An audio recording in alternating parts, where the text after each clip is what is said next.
que pueda para tratar de alcanzar los objetivos que nos encomiendan para el desarrollo de estos temas, pero cualquier duda, pregunta durante el desarrollo del curso, yo acepto las preguntas o comentarios, nos detenemos y absorbemos las preguntas que surjan, o escuchamos los comentarios que quieran aportar o comentar. En todo caso, si no hubiera preguntas, terminado el primer tema, yo hago un alto de unos 5 minutos para conversar al respecto del tema que acabamos de mencionar. Y luego continuamos con el siguiente tema. Bueno, mientras vamos admitiendo a su compañero, vamos dando inicio ya al tema, ¿sí? Hoy vamos a tratar dos temas. Uno de ellos, el primero era sobre las alteraciones del equilibrio hidroelectrolítico, mencionando su etiología, los tipos, y hablando también del tratamiento. Vamos a abarcar todos los puntos relacionados a estas alteraciones del equilibrio hidroelectrolítico.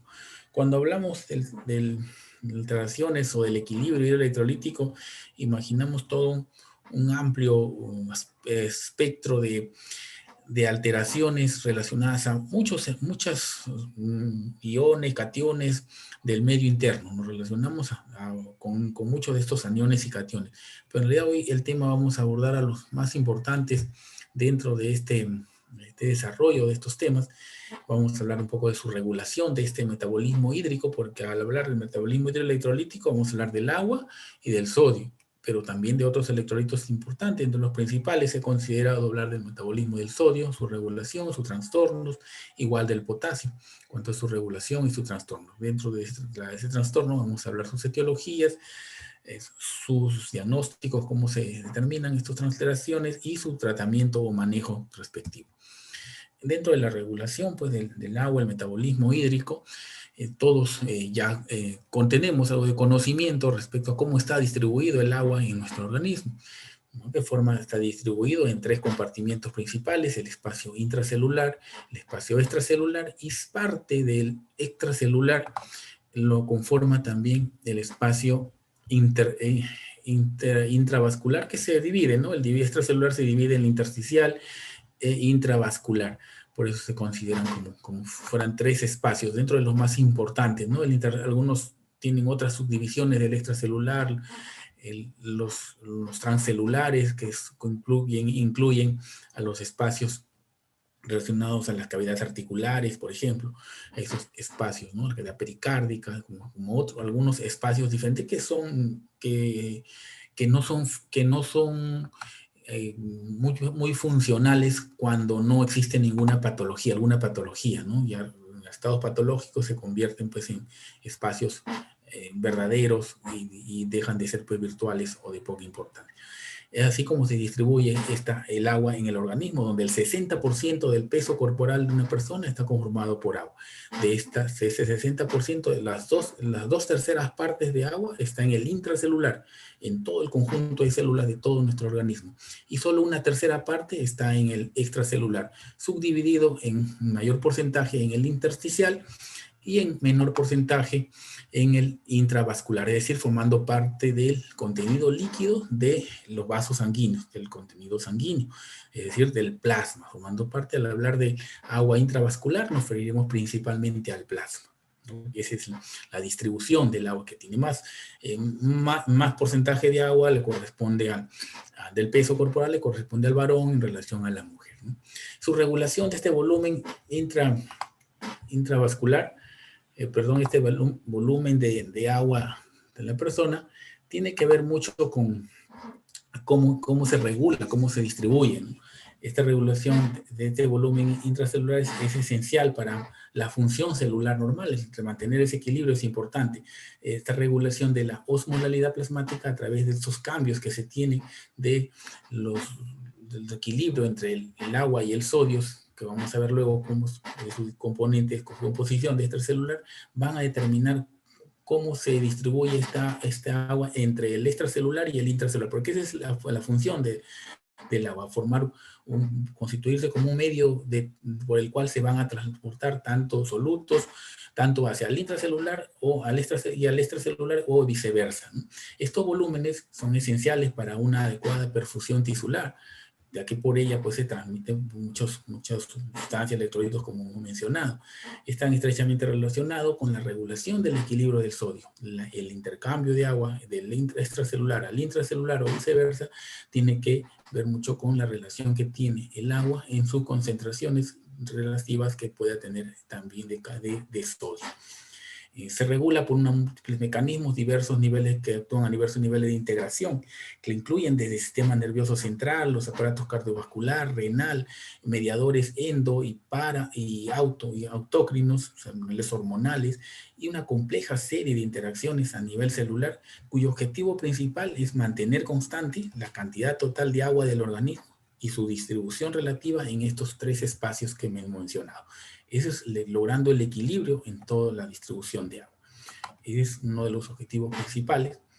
He aquí cómo se metaboliza el agua, pues todos sabemos que desde la ingesta es la forma de ingreso del agua del exógena de la persona, que está a libre disposición, libre de demanda, de acuerdo a los requerimientos, las necesidades de toda persona, y se distribuye, pues como mencionamos, en los espacios. En el intracelular, la mayor cantidad, las dos terceras partes, y la tercera parte en el extracelular, subdividido en todos los espacios que hemos mencionado. En esa distribución es como se considera el agua en esas distribuciones. Su volumen y composición van a depender de ciertos mecanismos que están controlando esa ingesta. La C es una de ellas, y la producción de la hormona antidiurética. Todos hemos escuchado esta hormona vasopresina, hormona antidiurética o ADH, ¿no? Conocida así. Esta distribución de agua, mientras hace todo su metabolismo, tiene ciertos parámetros que permiten medir cómo se encuentra esta composición de agua en el extracelular. Uno de ellos parámetros es la osmolaridad plasmática para corregular el reflejo de la sed para poder controlar la ingesta o en qué momento se requiere mayor cantidad de agua, y para controlar la producción de hormona antidiurética, unos parámetros para medir la osmolaridad también y el volumen circulante. Vamos a ver luego de qué se trata esos volumen circulante. Ambas vías utilizan mediadores. Para el efecto de la SEC tenemos los osmoreceptores y receptores hipotalámicos. Y para el efecto de las acciones, controlar las acciones de la hormona antidiurética, vamos a tener osmoreceptores en el hipotálamo, receptores de volumen, a diferencia de lo de la C, que son los receptores de osmolaridad. En la hormona antidiurética vamos a identificar receptores de volumen, es decir, ante cambios en el volumen extracelular, este va a ser identificado para estimular a nivel hipotalámico la producción, liberación de hormona antidiurética, y de esta forma retener más agua, que va a ser su efecto final, ¿no? Los vasoreceptores y quimiorreceptores. ¿Cómo se compensa o cuál es el efecto de todo este mecanismo regulador de la sed? La ingesta de agua, el efecto de saciar esa sed mediante la ingesta del agua. El mecanismo, el efecto que logra la producción de ADH ante cambios en el volumen, en cambios en la osmolaridad, es la reabsorción renal de agua. Cuando incrementa la osmolaridad, por ejemplo, debemos reabsorber más agua por los túbulos colectores renales para diluir esa osmolaridad y regularla a su equilibrio. Son muy pequeños los márgenes de variación, ya sea en menor o mayor, ya sea en aumento o disminución de la osmolaridad, para equilibrar o regular la producción o inhibición de la producción o no liberación de la hormona antidiurética. Entonces esos mecanismos se regulan, el agua circula por todos los intestinos, todo, y al final se va a regular su equilibrio por la eliminación de la orina, la producción de orina, que la orina es un líquido de excreción donde se transportan todas las sustancias de desecho que por vía renal y con la producción de orina significan todo el equilibrio de acuerdo a las necesidades que el organismo necesita, y el exceso va a permitir pues su liberación o su eliminación como producción de orina, que son entre 1 a 1.5 litros por día. El equivalente a lo que normalmente equivale la ingesta de agua pura diaria. Ese es el ingesto con los cambios que sufre durante el trabajo. Este es un pequeño ejemplo para ver cómo se calcula el agua corporal total de una persona. Por ejemplo, de un paciente de 70 años, le equivale a un varón, el 60% equivale a 42 litros de agua en todo su organismo. Este será distribuido en el intracelular, la mayor cantidad, las 2/3 partes, equivalen a 28 litros, y una tercera parte que se va al extracelular, que equivaldría a 14 litros. Estos 14 litros también se subdividen, se distribuyen también entre el líquido intersticial y el volumen intravascular o el plasma, el contenido plasmático. Aproximadamente la mayor parte, de 3/4 partes de estos 14 litros, corresponden al líquido intersticial que es parte del extracelular. Y solo una cuarta parte correspondería al volumen plasmático. En esta oportunidad, 3.5 litros, ¿no? Es la distribución que se tiene de líquidos en el organismo. Este balance normal de agua, pues como mencionamos, es una difusión constante entre el extracelular y el intracelular. Pero este movimiento del agua entre estos dos espacios se ve siempre determinado por unas fuerzas osmóticas. Estas fuerzas osmóticas que la van a determinar las sustancias que tienen la capacidad de movilizar agua por sus cantidades o concentraciones que se encuentran en este fluido. Entonces, definimos en este estudio de estas fuerzas osmóticas dos términos muy importantes a manejar sucesivamente. Es la osmolalidad, que no es otra definición, que el número total de partículas osmóticamente activas, es decir, sustancias, aniones, cationes, que tienen la particularidad de retener agua por sus propiedades físico-químicas de movilizarle el agua hacia el espacio donde ellos se encuentran, ¿no? Son sustancias partículas osmóticamente activas y la cantidad de estas sustancias medidas por el kilo de agua, es por el peso del agua, y se expresa en miliosmoles por kilo.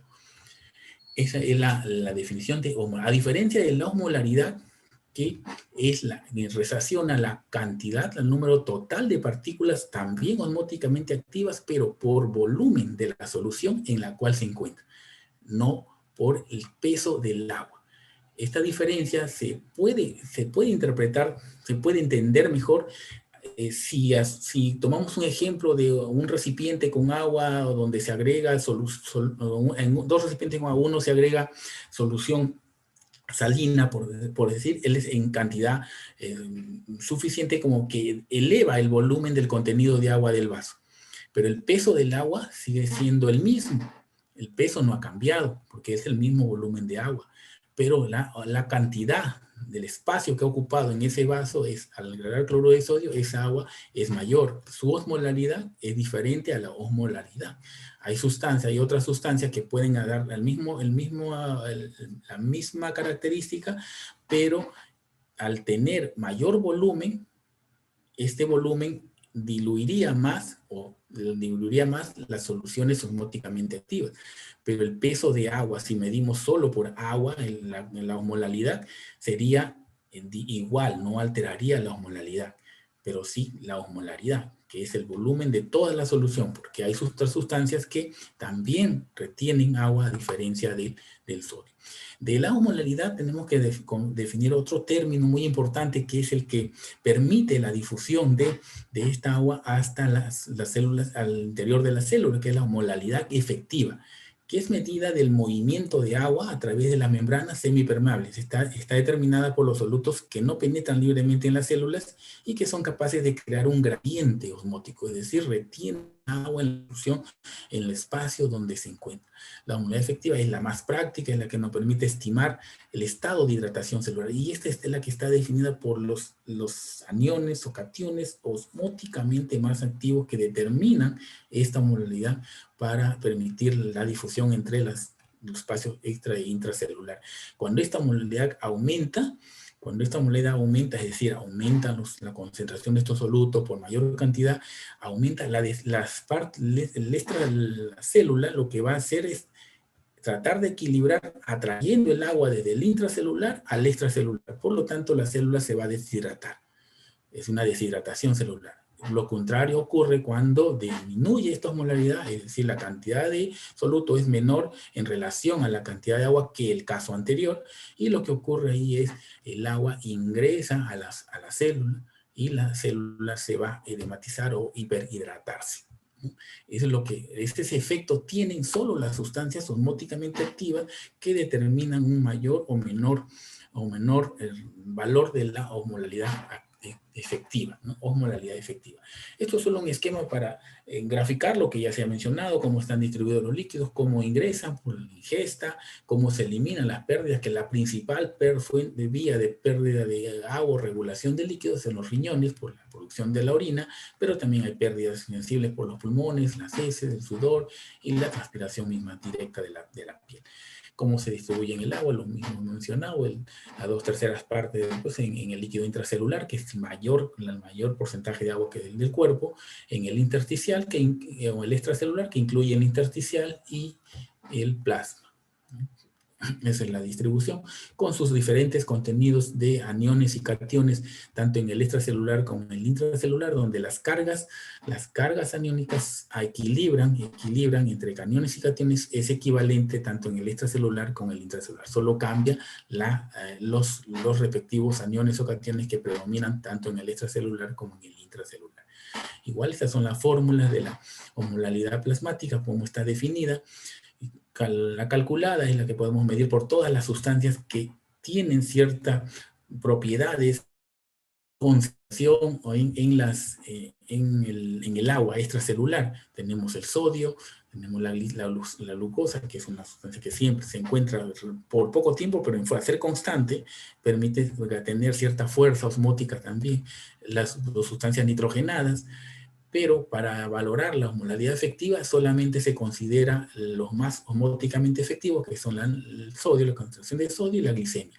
En base a ello se obtiene la osmolaridad plasmática efectiva, que es la que determina la fuerza para movilizar el agua desde el intracelular o al extracelular, ya sea atrayéndola hacia el extracelular, deshidratando la célula, o permitiendo el ingreso por la fuerza que tiene la osmolaridad, permite el paso del agua por movilización de solutos de un medio menos diluido al otro que se encuentra más concentrado, y por lo tanto equilibrar luego las osmolaridades entre el extracelular y el intracelular.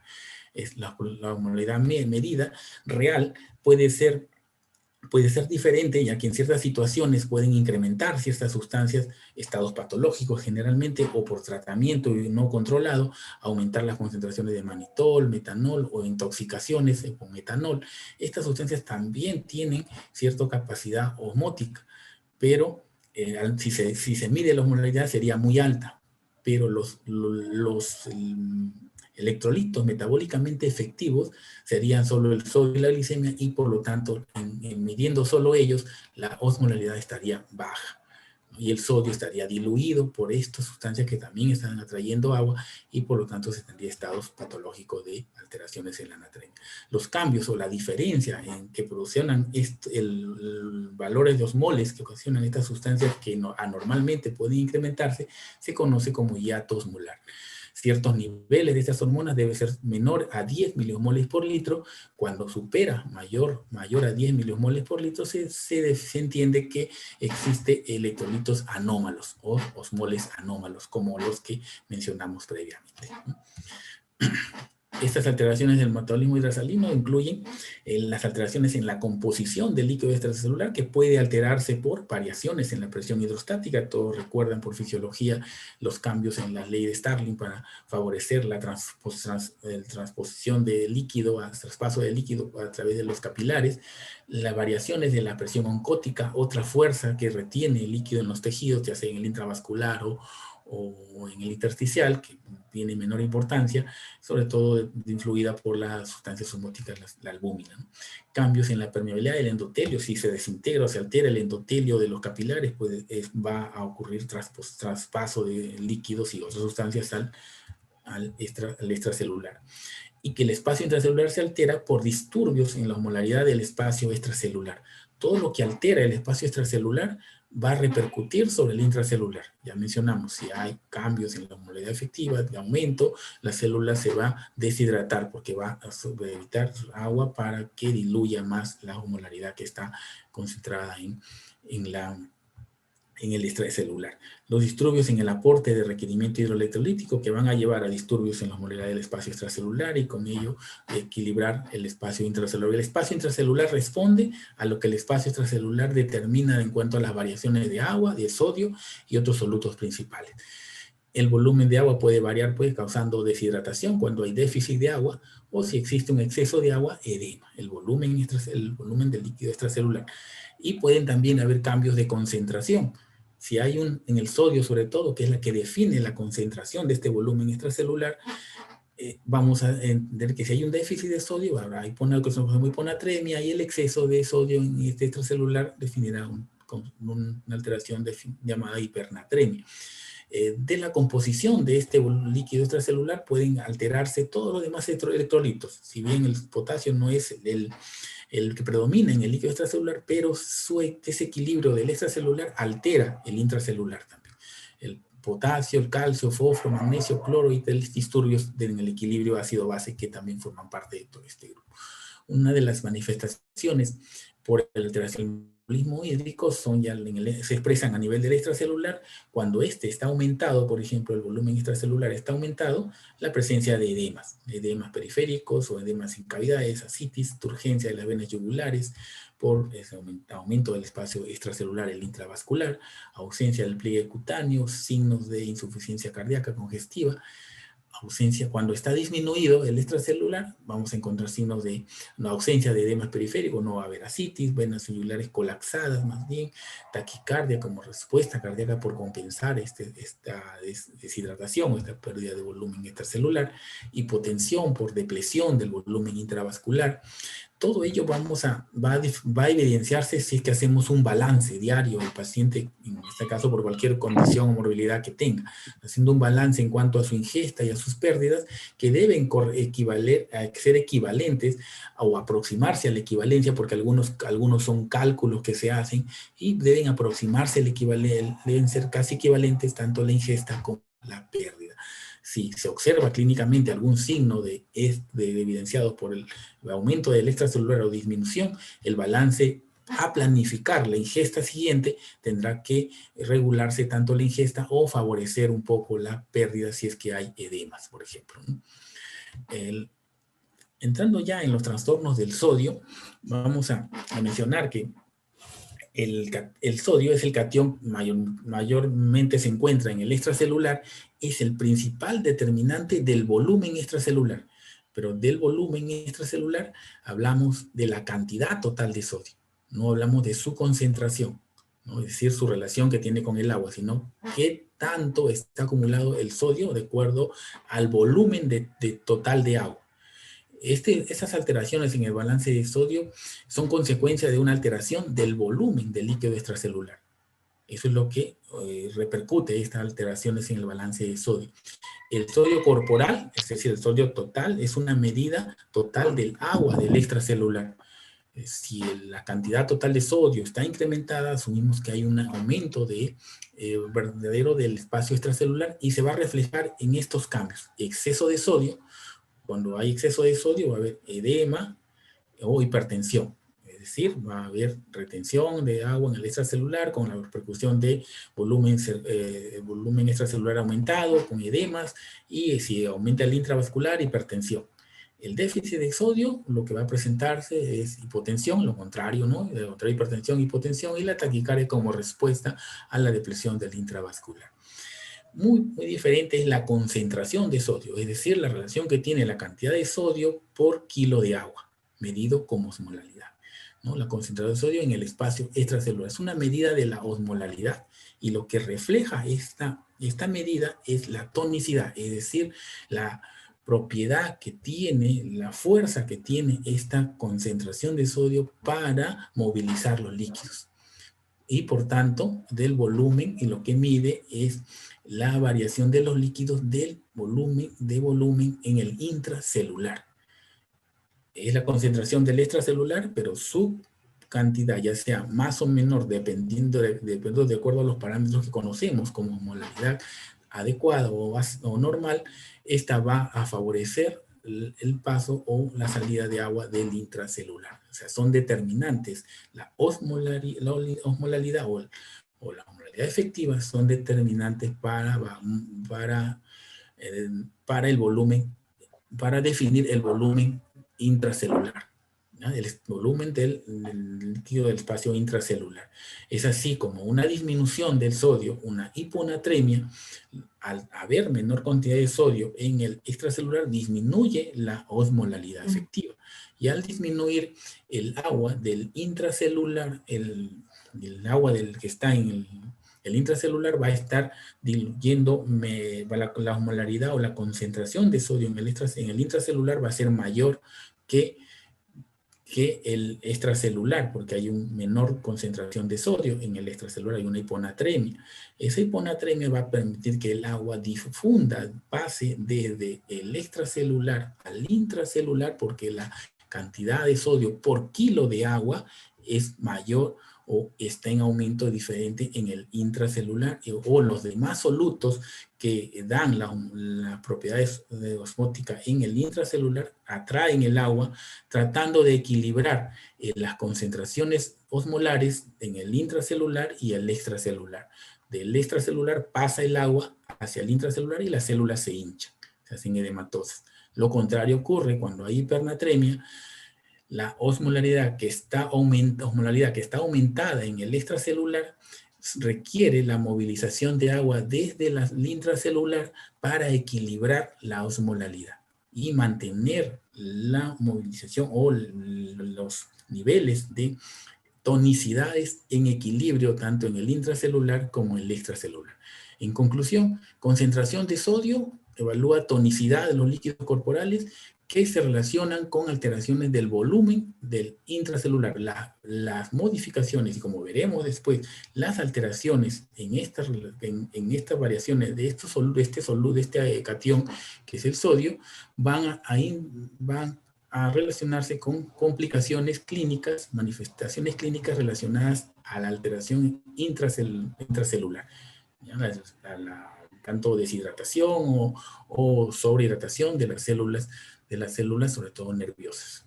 Y cuando queremos calcular la cantidad de sodio que tiene una persona, si está dentro de los parámetros requerimientos normales, lo que podemos hacer es medir cuánto es el agua corporal total, cuánto es el extracelular y cuál es su cantidad de sodio. La mayor cantidad de sodio está en el extracelular, entonces, ¿cómo podemos hacer un cálculo de cuánto tiene de sodio este paciente? Si asumimos que está bajo o disminuido por ya sea aporte, dilución o mayor retención de agua, asumimos pues que siendo un déficit de sodio, el paciente va a tener un estado de deshidratación porque no tiene mayor contenido de agua en el extracelular.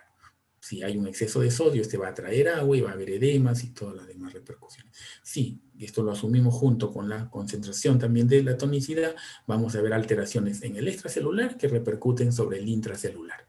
Vamos a encontrar esas variaciones. Cuando analicemos el estudio de la hiponatremia o las alteraciones del sodio, vamos a ver sus repercusiones y sus valoraciones en cuanto a diferentes condiciones clínicas del volumen extracelular. Esta es una... Sí, si alguien quiere comentar, levante la mano, yo lo puedo ver en el mail, puedo ver y damos la palabra, ¿sí?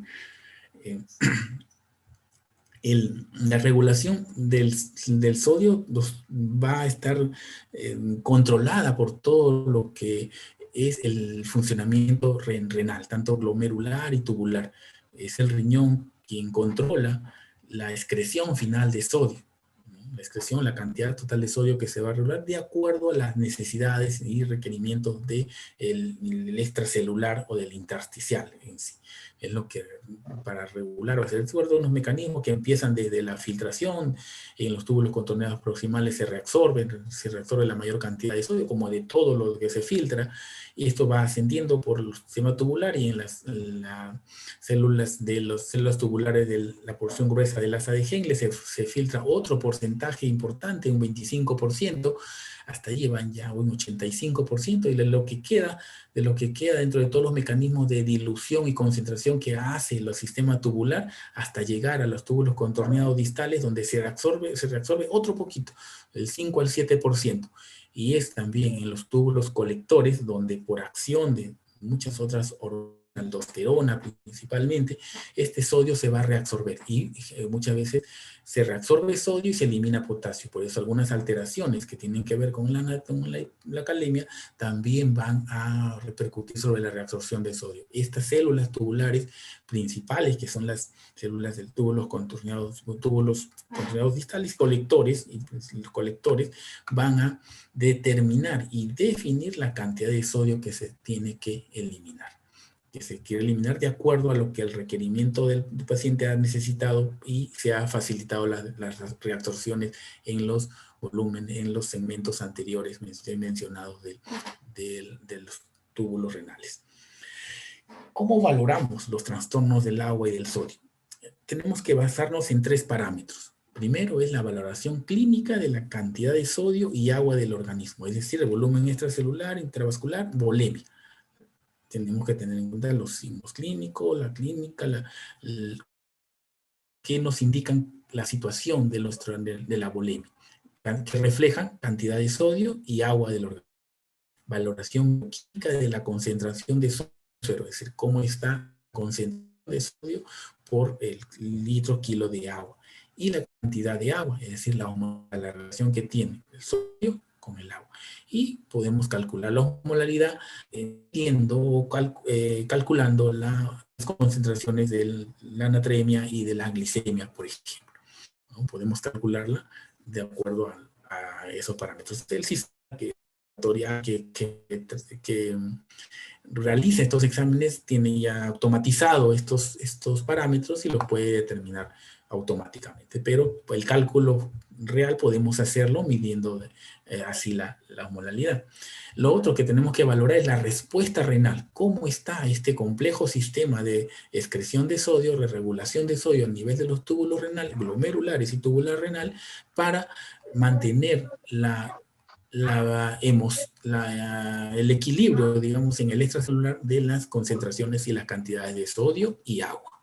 Eso es lo que debemos valorar. Es así como surgen 2 estados, pues, de alteraciones del sodio. Uno es la disminución de la anatremia, definida como hiponatremia, que no es otra condición que nos indica que hay una disminución de la concentración de sodio en el extracelular, medida como menos de 135 milimoles o miliequivalentes por litro. Esta hiponatremia se debe siempre a ya sea una retención de agua, primaria o secundariamente, y tiene siempre, pues, un componente dilucional. Hay que diferenciar estas verdaderas hiponatremias que puedan darse con las pseudo-hiponatremias, que pueden presentarse en los casos de hipertrigliceridemia o hiperproteinemias, donde incrementos de hipertriglicéridos que superen los 1000 miligramos por decilitro pueden inducir un descenso de la anatremia de hasta 1.7 miliequivalentes por litro. Esto ocurre como lo que queda el ejemplo de un vaso donde a medio llenar con sodio, con una concentración normal, yo le diluyo otra sustancia que no es osmóticamente activa, pero diluye, atrae también, necesita solutos para diluirse, y parte de ese volumen de agua está diluyendo también estos triglicéridos. Y si son sustancias que pesan, el vaso va a elevar, y al elevarse, volumen puede haber incrementado, pero el peso de agua no, el peso de agua sigue siendo el mismo. Es un efecto de la masa del espacio, estas sustancias en el contenido de agua, y hacen que el volumen sea mayor. Y la osmolalidad y osmolaridad se notan la diferencia, porque si yo quiero medir osmolaridad, tendré que medir la cantidad de volumen que ha aumentado. Pero medir osmolaridad será la misma cantidad de sodio, pero con el mismo de agua. Toda solución. Este exceso de sustancias osmóticamente activas, este exceso de aguas, voy a apagar mi cámara porque parece que está teniendo problemas con la conexión de red, conexión inestable me sale, así que voy a mantener mi cámara apagada, disculpen. El exceso de estas sustancias osmóticamente activas exclusivamente en el espacio extracelular. También se encuentra la glucosa, por ejemplo, en estados de hiperglicemia, descompensaciones en la diabetes, los estados hiperosmolares, por ejemplo, que se dan por los estados del coma diabético, la cetoacidosis diabética, situaciones de toxicidad por mannitol, glicina, también ocasionan una hiponatremia ilusional, porque la hiperglicemia también es una sustancia osmóticamente activa. Se dice que por cada 100 miligramos, por encima de 100 miligramos, es decir, si normalmente son 100, si está en 300, por cada 100 miligramos de aumento, el descenso de la natremia va hasta 1.6 a 2.4 miliequivalentes. O sea, pueden llegar en 200 miligramos de natremia, en 300 miligramos de natremia que ha aumentado, podemos esperar que la natremia se ha diluido y por lo tanto ha disminuido su concentración hasta en 5 miliequivalentes por litro. De 125 pasar a 130 es una hiponatremia que clínicamente puede influir importantemente en las alteraciones clínicas que se ocurren. Estas no se deben corregir con la administración de sodio, se deben corregir con la corrección de la hiperglicemia, con tratar de que ingrese esta glucosa al intracelular para que pueda, ¿no? No se tratan con reposición. Clínicamente, la mayoría de los síntomas de la hiponatremia, como de la hiponatremia, pero aquí están ¿no? de la hidratación que ocurre pero ambas alteraciones tienen el mismo oficio patológico. La mayoría de estos síntomas son derivados de la hiponatremia, son secundarios a la hidratación celular. La realidad, mayor contenido de agua en el extracelular, que para equilibrar las osmolaridades pasa del extracelular al intracelular. Consecuencia, célula hipertensión, edema de células celular. Si ocurre, cuando se da esto en las células nerviosas, en las neuronas, esto va a repercutir en la clínica que muestra el paciente. ¿De qué va a depender? De la velocidad y la instauración de la hiponatremia. Si es más de 48 horas se consideran agudas y suele producir síntomas casi siempre. Cuando es crónica, mayor de 48 horas, poco o muy poco sintomatología, adaptable el paciente para el de hiponatremia y también del nivel de la hiponatremia. No es lo mismo esperar que sea algo crónico, hasta 120 o 125 miliequivalentes, que sea una hiponatremia menos 120 o 115, así sea crónica, pues en algún momento terminado va a llegar a presentar síntomas. Y se puede clasificar entre leve, moderada, severa, según los niveles de reducción de la anatremia que se puedan observar. Así es como la hiponatremia induce turgencia celular generalizada, consecuencia del desplazamiento del agua en el sentido del gradiente osmótico, es decir, desde el extracelular, que está hipotónico, hasta el intracelular. Y la clínica, un resumen, de acuerdo a los niveles, si es leve, moderado, severo, y algunos factores de riesgo que puedan encontrarse en el paciente y favorecen la aparición de los síntomas. Por ejemplo, en estado leve, si es que el paciente está desnutrido, es un anciano frágil, las concentraciones de sodio, normalmente sodio plasmático, son mayores a 120 milimoles por litro y habitualmente han ocurrido mayor de menos de 40, mayor de 48 horas, ¿no? Son leves entonces. Pero sí, los factores que favorecen para que se den casos moderados o graves pueden ser una mujer en edad fértil, los niños, alguna alteración, una enfermedad a nivel cerebral que indique una patología expansiva, tumoral, la hipoxemia, saturación menor, la presión de oxígeno menor de 70 mililitros de mercurio, la presencia de sodio plasmático menor de 120 miliequivalentes, y si es que esta ha ocurrido en menos de 48 horas. ¿No?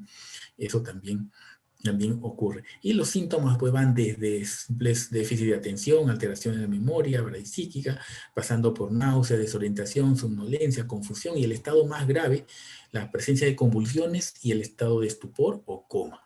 El coma en sus distintos niveles que puedan presentar. Ellos requieren manejo importante. Otras alteraciones, otras manifestaciones clínicas, también pueden haber presentaciones musculoesqueléticas, calambres, fatiga, caídas frecuentes, fracturas, sobre todo en síntomas leves, crónicos, que perduran este hiponatremia que dan tiempo. Anorexia, náuseas y vómitos que también se mencionaron. cuando las células nerviosas, las células del cerebro se van adaptando a la hiponatremia, van perdiendo poco a poco los electrolitos para equilibrarse con el extracelular, está expuesto a un riesgo una vez que se realiza la corrección, está expuesto a que si se da una corrección rápida de esta hiponatremia, se ocurra un fenómeno conocido como desmielinización osmótica. Esto puede ser crucial y determina, pues, determinante para que se controle adecuadamente el tratamiento. Muchas veces puede presentarse precozmente, como puede presentarse hasta 4 semanas después de la reposición de la corrección hidroelectrolítica, y por eso es importante controlar o regular la administración y la corrección en el momento, la indicación adecuada y con el monitoreo constante. Ese diagnóstico de la hiponatremia requiere pues una correcta bioquímica de suero, plasma, en orina hay que medir también los electrolitos, la osmolalidad en la orina. Adicionales, según los hallazgos, pueden requerir un hemograma, las cáncer, proteínas, perfil tiroideo, función suprarrenal, si hay una alteración de acuerdo a la etiología que se sospeche, alteraciones de imagen, tumor, condicionar situaciones para síndrome de secreción inadecuada de hormona antidiurética, por ejemplo. Algunos estados de hipervolemia pueden no requerir esto, hay que requerir algunas pruebas y hay que evaluar en qué condiciones se deben indicar tales pruebas. Mencionamos en este fluxograma, es como un resumen del diagnóstico de la hiponatremia, mencionamos que las alteraciones del sodio son alteración de la hiponatremia. Cuando hay hiponatremia hay alteraciones en retención de agua o regulaciones en la pérdida de sodio, pero más en relación al agua, ¿no? Entonces, esta hiponatremia va a condicionar una reducción de la osmolalidad, que es la hiponatremia que se conoce como verdadera, hiposmolar, que es la hiponatremia que determina la verdadera reducción del sodio con una hiponatremia real. Debe determinar su etiología y manejarse con reposición del sodio. La osmolaridad, hay que medir la osmolaridad ante una situación de hiponatremia con osmolaridad baja, es decir, hiponatremia hiposmolar. Lo que debemos hacer es medir la orina, cómo está la regulación. Si la concentración de sodio en orina es menos de 100 milimoles por kilo, la osmolaridad urinaria es menos de 100 milimoles, hablamos de una orina diluida, una orina más diluida, y que puede ser secundaria a un estado de polidipsia, es decir, una excesiva ingesta de agua por mayor sed relativa, ocurre por diversas situaciones clínicas, psicógenas, psiquiátricas, tóxicas, mayor a 1 litro por hora, entonces se tiene que corregir esta polidipsia, ¿no?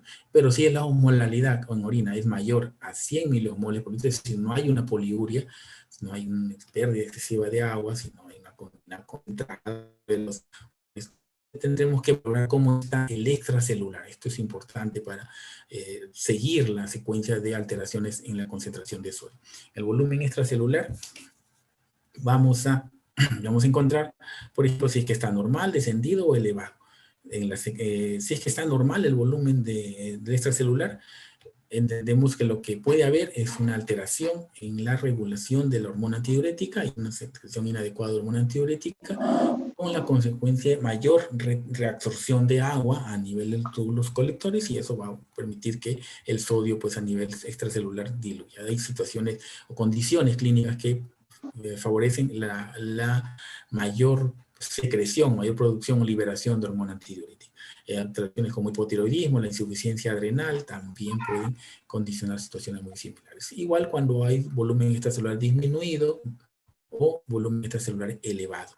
En el caso del volumen extracelular elevado, una condición frecuente que puede llevar a hiponatremias es la insuficiencia renal. Pues en esos casos vamos a necesitar medir la cantidad de sodio, la concentración de sodio en orina, y si esta supera lo mayor a 20 milimoles por litro, puede haber una escasa mayor eliminación de sodio, pero una orina más concentrada. Esta orina más concentrada indica que hay menor pérdida de agua porque hay retención por la pérdida de la función renal progresiva, y eso va a llevar a edemas. Este edema se ve frecuentemente en la insuficiencia renal.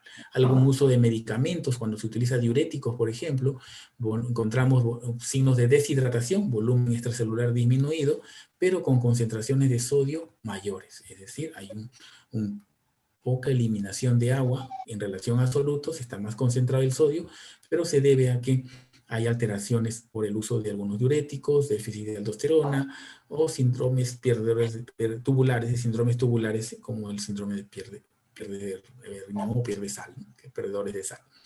Algunos controlan el potasio urinario y pueden permitirnos diferenciar si estamos ante un paciente con uso excesivo de diuréticos tipo tiazida o si es que el potasio urinario es bajo, vamos a sospechar que hay un déficit de aldosterona que se pueden posteriormente medir, ¿no? Y hay pérdidas extrarrenales de sodio y por lo cual en orina se pierde menos sodio, pero está deshidratado el paciente por las pérdidas extrarrenales, ya sea vómitos, diarreas, quemaduras o líquidos acumulados en terceros espacios. Condiciones que pueden encontrarse diversas. Mencionamos la hiponatremia en las alteraciones en la retención de agua por acción de la hormona antidiurética. Hay criterios para definir los de hormona antidiurética, son el sodio plasmático, hiponatremia. Secreción de hormona antidiurética es hiponatremia. Sodio plasmático menor de 125, sodio mayor de 40, es decir, una orina que está concentrada o porque está reabsorbiéndose por exceso de la hormona diurética, o osmolalidad efectiva plasmática disminuida y posmolar, osmolalidad en orina aumentada, concentrada, porque la orina se está reteniendo más agua, o volemia, es decir, el volumen plasmático está normal, ¿no? Signos de hipernormovolemia, ausencia de tratamiento reciente con diuréticos, infección suprarrenal y tiroidea normal. Si todo esto se que existe un síndrome de secreción inadecuada de hormona antidiurética. Causas diversas, principalmente neoplasias. Adultos, sobre todo el adulto mayor, las neoplasias son las causas frecuentes de síndrome de secreción inadecuada de hormona antidiurética, dentro de ellas las que mencionamos. U otras patologías del sistema nervioso, que también pueden ser tumorales, vasculares, o consecuencia de postquirúrgicas o neurocirugías previas, ¿no? Pero recientes. Algunos fármacos, sobre todo con acción sobre el sistema nervioso central, antineoplásicos, o algunas patologías respiratorias. Siempre lo tumoral está en todos los órganos, los sistemas donde se sospeche de secreción de hormona antidiurética, secreción inadecuada de hormona antidiurética. También hay unas causas infecciosas. Bueno, nosotros solo es un resumen de lo que ya hablamos, solo para definir el tratamiento en algunos, donde van de perfusión, solución salina, restricción de hídrica, restricción de hidrosalina, más uso de diuréticos cuando existe edema, sobre todo si hay insuficiencia renal, ¿no? El tratamiento va a depender de la causa, de la gravedad de los síntomas, de la rapidez de intervención. Crítico, crítico con la corrección. Hay que controlar siempre la bulimia, el control de la natremia, evitar la desmielinización osmótica. Para algunos casos donde tengamos solución hiperosmolar que se prepara de la siguiente forma, como se menciona aquí, ¿no? Una solución salina hipertónica, solución fisiológica al 9 por 1000, más 60 mililitros de cloruro de sodio al 20%, que son 3 ampollas de hipersodio al 20%, se puede administrar por vía periférica. Esa solución preparada así tiene una cantidad de miliequivalentes de 533 mil equivalentes de sodio. Pues es hiperosmolar. La solución salina normal tiene 156 mil equivalentes, ¿no? Y medio litro de ella va a tener la tala, ¿no? Tiene completos. Entonces, pero las 3 ampollas que se le administran la agregan y aumentan en este volumen, hacen una concentración total de volumen de 500 mililitros, de 513 mililitros, 33 mililitros, mil equivalentes de cloruro de sodio. Algunos factores de riesgo para de frecuencia de dilatación osmótica, la hipopotasemia cuando está en corrección durante el proceso de una hiponatremia, hipoxia, hepatopatía avanzada, nutrición, quemados, tóxica y el uso de diuréticos de ácido. Algunos factores de riesgo para que, algunos factores que se pueden, medidas que se pueden optar para evitar la aparición de esta desmielinización, sobre todo va a depender si hay factores de riesgo o no, siempre van encaminados a limitar, siempre controlar la corrección. No debemos aumentar, no debemos subir la atremia de 10 mililitros en las primeras 20 horas y 18 mililitros en las 48 horas. Eso es lo que tenemos que vigilar cada 6 horas, cada 4 horas, dependiendo de la gravedad de los síntomas como queremos corregir. Igual si es que hay más, y mucho más todavía si es que hay factores de riesgo para desmielinización osmótica. Vamos a corregirla y algunas medidas se pueden seguir cuando es muy evidente que pueda ocurrir una desmielinización osmótica, ¿no? Igual el tratamiento de hiponatremia, cómo va a dirigir la corrección, causas principales, si es que un paciente con una del sensorio muy marcado, convulsiones, comas, patología conocida, que es la hiponatremia, un evento agudo que sea menos de 28 horas, se ha evolucionado esa hiponatremia, de corregir con solución hipertónica. Basta, según el flujo, según este esquema se ve un flujo de infusiones y según los controles que se van haciendo, debería corregirse y monitorizarse para que vaya aumentando progresivamente y no bruscamente, ¿no? Cuando esta hiponatremia es leve o no hay muchos síntomas leves, se puede, y es menor de 125 milimoles, se puede corregir con solución isotónica, previo cálculo del déficit de sodio, y estos milimoles, como siempre, como he mencionado previamente, no se deben corregir o totalmente dentro de menos de 48 horas. Debemos corregir por partes, no subiendo más de 10 milimoles en 24 horas, ni no más de 18 en 48 horas. Si administramos una solución fisiológica para saber qué volumen de esta solución necesitamos para alcanzar el déficit, de corregir el déficit de natremia que tiene nuestro paciente, utilizamos esta fórmula. Los litros que vamos a necesitar de solución fisiológica van a ser iguales a el déficit de sodio, que es el déficit de sodio deseado, menos el sodio que tiene el paciente, por el agua corporal total, si es varón 0.6, si es por el peso, si es mujer 0.5 por el peso. Esto nos va a dar el agua corporal total sobre la diferencia de 154, es decir, sobre 1 litro de solución. ¿Cuánto es la concentración de sodio sobre 1 litro de solución? Eso nos sale la cantidad de litros que necesitamos de solución fisiológica. Y de esa forma sabemos si nos tales 3 litros, sabemos que esos 3 litros lo calculamos para 48 horas y sacamos el flujo y lo administramos. De hecho, siempre va a tener que controlarse cada 4 horas o cada 2 o 4 horas, dependiendo de la gravedad de la evolución, para evitar la progresión o la administración excesiva de cloruro, de corrección excesiva de sodio. El otro estado, la otra condición de la alteración, el otro extremo, la hipernatremia, se refiere a la concentración plasmática de sodio mayor a 145 milimoles por litro, con una osmolaridad plasmática mayor a 190 milimoles por kilo de agua, y ocurre a diferencia de lo otro que indicaba una retención de agua, acá lo que ocurre es un déficit de agua. Y justamente la corrección, el tratamiento está en el calcular el déficit de agua. ¿Cuánto de agua le falta al paciente para diluir la concentración total de sodio que tiene el paciente?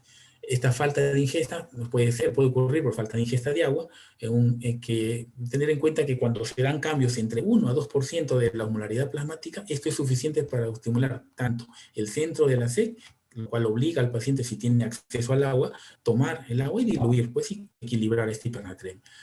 La pérdida de agua por el riñón, cuando están alteradas la regulación de ese equilibrio de regulación que hace el sistema tubular renal, se produce una pérdida de agua, porque no se produce la hormona tiroidica para reabsorber el agua en el momento que está muy concentrada el líquido extracelular.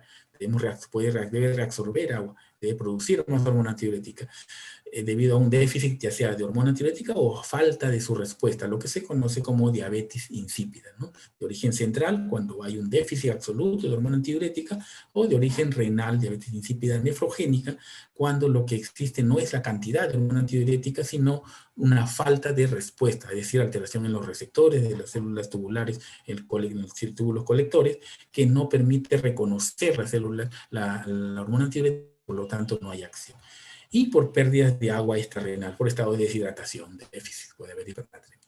Esta respuesta renal de la depresión del volumen total o eficaz es la reabsorción renal de sodio, y por tanto, pues lo que va a encontrarse, ¿no? Ante una depresión de volumen, lo que hace el riñón es reabsorber más sodio y agua, normalmente, sin necesidad de la hormona antidiurética. Esto para favorecer la retención de agua y corregir la depresión de volumen. Cuando hay alteraciones solo en la molaridad y no en volumen, y no solo en volumen, la hormona antidiurética también actúa. Si la situación clínica empeora, es decir, sigue habiendo déficit de agua, también va a haber un aumento de la reabsorción de urea. ¿Esto por qué? Porque la urea también es una hormona que va a tratar de retener agua.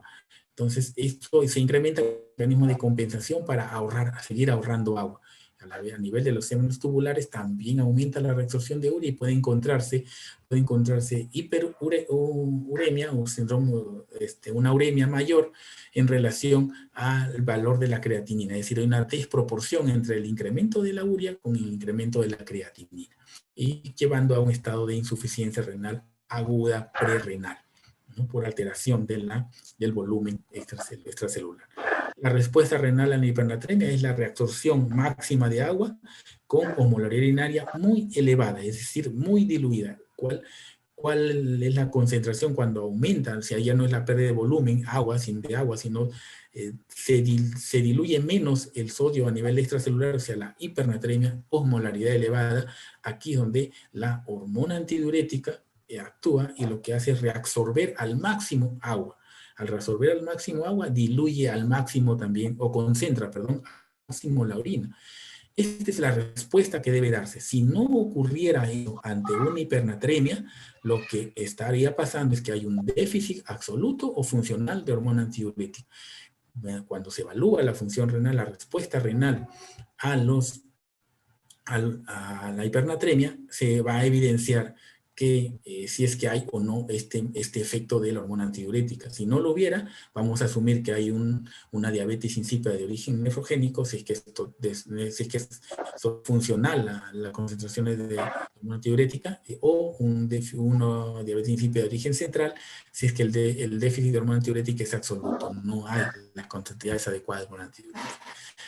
La clínica condiciona la hipernatremia, condiciona un aumento de la osmolaridad. La osmolaridad conlleva la salida de agua del interior de la célula y la consiguiente deshidratación de la célula. Lo contrario a lo que ocurría en la hiponatremia. Esa va a ser la causante de los síntomas neurológicos, la deshidratación de las células neurológicas.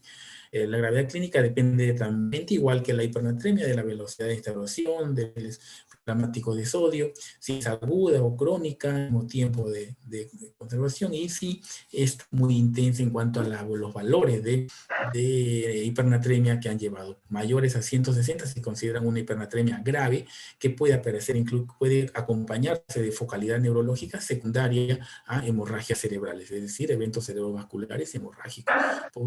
Una célula que se deshidrata es una célula que también va a crenarse, a hacer algún tipo de condicionar pues, cambios a nivel vascular, con repercusiones de ese tipo a nivel neurológico. Y que al evaluar la hiponatremia necesitamos medir la bioquímica de sangre, la respuesta de los electrolitos en orina y otros exámenes en ciertas condiciones van a pedirse. Una referencia para cómo encontramos qué hallazgos tenemos adicionales en la hipernatremia en cuanto a esta se acompañe de una volemia baja, una volemia normal o una volemia elevada. Ante una hipernatremia, si es que estamos ante un signo de hipovolemia, una volemia baja, asumimos que el sodio total está bajo. Sí. En estos casos puede deberse a una pérdida de agua superior a la del sodio, ¿no? Ha perdido sodio y agua, pero más agua que sodio. Las concentraciones en orina de sodio van a ser mayores a 20 milimoles por litro cuando la causa se deba a diuréticos o diuresis osmóticas, sustancias osmóticamente activas, diuréticamente, que van a permitir el arrastre de solutos. Pero si esta concentración de sodio en orina es menor a 10 milimoles por litro, sospechemos pérdidas extrarrenales, deshidratación, pérdida de agua, que no altera o que disminuye la eliminación de sodio en orina. Si el volumen de extracelular está normal, un sodio total se encuentra normal. El sodio total está normal, no está incrementado. Lo que en estos casos hay una pérdida solo de agua, pero sin pérdida de sodio. Eso es lo que ha ocurrido para que la volemia esté normal, que tenga, como recordamos siempre, la volemia ideal del sodio total, de la cantidad total de sodio. De la clínica que van a ver acá, van a encontrar signos de deshidratación, signos de el pliegue y todo lo demás. En este estado no va a haber ningún signo ni de hiperhidratación ni de deshidratación. Condiciones, la diabetes insípida, con una osmolaridad en orina menor a 700 miliomoles, para el efecto de producción de orina o de hormona antidiurética o efecto de hormona antidiurética ante este estado de hipernatremia con una volemia normal, esperamos que la osmolaridad en orina sea mayor de esto. Pero como no funciona la hormona antidiurética, esta osmolaridad sale menos. No hay, se pierde agua todavía por la orina y está diluyendo la orina para el efecto de la hormona antidiurética que se espera. Hay una poliuria por otras causas, no solo por efecto de la hormona antidiurética, en esta antidiuresis insípida debe haber una poliuria, hipodixia, poca ingesta de agua, por lo tanto el paciente no puede beber agua, pero por la poliuria, por otro mecanismo, pero no está compensando la pérdida de agua. La volemia elevada, el sodio nos indica que el sodio está elevado, no hay pérdida de agua, pero está incrementado el sodio. Por ejemplo, ocurre cuando hay una sobrecarga de sodio por alguna alteración de administración, sin alteraciones hormonales como el Cushing o hiperaldosteronismo, o por otras causas de hiperaldosteronismo. El sodio en orina es mayor a 100 milimoles por litro. La diferencia en los demás diferentes estados, cuando en estos casos no hay pérdida de sodio, hay mayor incremento del sodio y que también está elevándose, arrastrando el extracelular para elevarlo. No hay deshidratación, no hay volemia normal sin pérdida de sodio, pero lo que existe, este sodio está creciéndonos que al medir el sodio en orina está incrementado, porque hay mayor sobrecarga de sodio, hay mayor pérdida, pero esa pérdida, esa mayor sobrecarga de sodio a nivel extracelular incrementa la natremia. Cada uno tiene su condición. Este es el diagnóstico diferencial entre los dos tipos de diabetes, insípida nefrogénica y central, estado de polidixia de otra etiología, y las condiciones normales en relación al valorar cómo está la osmolaridad plasmática, la osmolaridad urinaria tras administración de hormona antidiurética, tras restricción hídrica del paciente, y cómo está la hormona antidiurética. Diferenciar que en la diabetes insípida central está reducida la producción de hormona antidiurética, lo que en la diabetes insípida de origen nefrogénica está normal o incluso puede estar aumentada, pero no hay efecto, no hay función de hormona antidiurética, y esa es la diferencia en estos dos casos, cuando las alteraciones urinarias son iguales, como si no hubiera hormona antidiurética, pero al medirlas en sangre vamos a encontrar que en el primer caso están disminuidos y en el segundo caso están normal, pero los efectos de la excreción urinaria de sodio o la osmolaridad al evaluar la osmolaridad urinaria van a ser iguales en las mismas condiciones. No hay efecto de la hormona antidiurética en esos casos. ¿Cómo se corrige? Mismo que la hiperemia, hay que considerar bastante con la reposición, no disminuir el sodio sérico más de 0.5 a 2 milimoles en la hora, la primera hora. Va a depender de la gravedad y la rapidez de instauración con que se administra esa solución, el agua. Disminuir el sodio sérico más de 10 milimoles en 24 horas. La hiponatremia decía no aumentar más de 10 en 24 horas. La hipernatremia también lo mismo, no disminuir más de 10 milimoles por litro en 24 horas. Un descenso muy rápido de la natremia ocasiona edema cerebral, porque el cerebro se va a hinchar más, porque es parte de la reposición, lo llevamos muy rápido a una hiponatremia y va a ocurrir lo que ocurría en una hiponatremia normal, que es el edema cerebral con repercusión clínica. En casos graves, controlar el sodio plasmático cada 2 horas y reducir la intensidad de administración del sodio cuando se llegue a menos o igual a 145 milimoles por litro. Hasta allí debemos limitar ya la restricción. ¿Cómo determinamos la cantidad de agua que debemos administrar al paciente? Como mencioné inicialmente, en el sodio, la hiponatremia, hay una dilución, un exceso de agua. En la hipernatremia hay un déficit de agua, alterado por muchos mecanismos. Tenemos que equilibrar esa agua y lo que tenemos que hacer es diluir más este extracelular, administrar agua. Entonces, de esta fórmula determinamos cuál es el agua corporal total del paciente y definida vamos a tener el déficit de agua en litros que le falta al paciente por administrar. El agua corporal total del paciente, no olvidar que es el peso, el 0.6 varón por el peso del paciente, 0.5 si es que es mujer, por el peso de la paciente.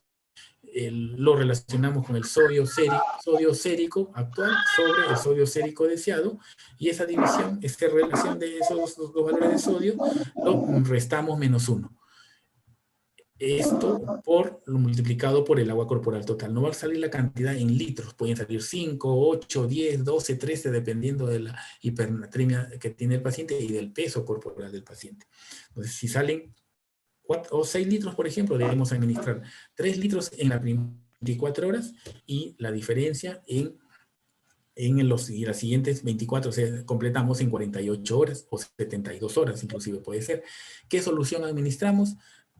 De acuerdo a el estado volémico del paciente. Con hipovolemia se debe iniciar con reposición salina fisiológica hasta reponer la volemia, solo si hay clínica de hipovolemia, y se continúa luego con suero hipotónico. El suero hipotónico no solamente es suero glucosado al 5% o glucosalino, no, generalmente usamos eso, solución salina al 0.45%, que es mezclar en una solución de cloruro de sodio 500 más agua destilada de administración endovenosa 500. Hacemos 1 litro.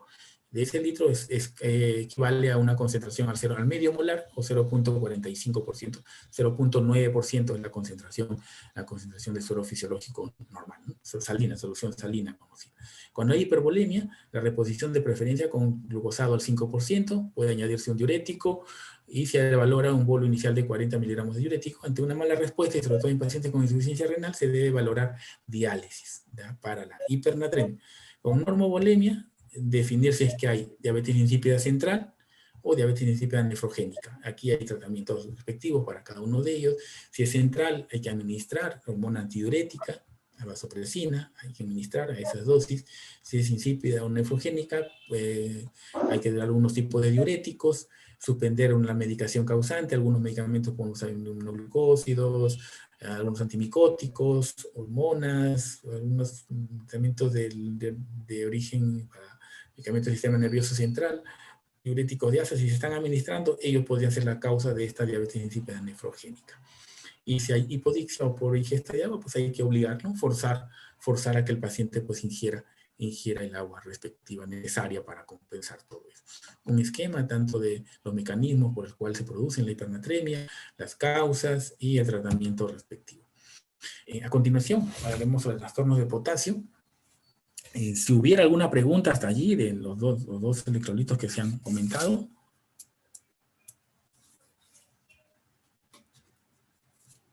Continuamos con ese. Bueno, a diferencia del sodio, el potasio es el electrolito principal del medio intracelular, ¿no? Su balance está relacionado con el resto de todos los demás metabolitos del equilibrio hidroelectrolítico, ¿no? Siempre hay que considerar el balance de sodio y el equilibrio de ácido-base. Eso influye bastante en la regulación de este equilibrio también del potasio. La mayor parte, casi todo, se encuentra dentro del espacio intracelular, solo el 2% está en el extracelular. El comportamiento funciona de reservorio de estas concentraciones de potasio y solo mantiene el espacio extracelular en forma constante con niveles adecuados de la concentración de potasio gracias a una actividad de una bomba sodio-potasio TPase que funciona en contra de un gradiente de concentración de potasio. Entender que hay más potasio en el intracelular que en el extracelular. Sin embargo, el potasio sale del intracelular al extracelular para equilibrar.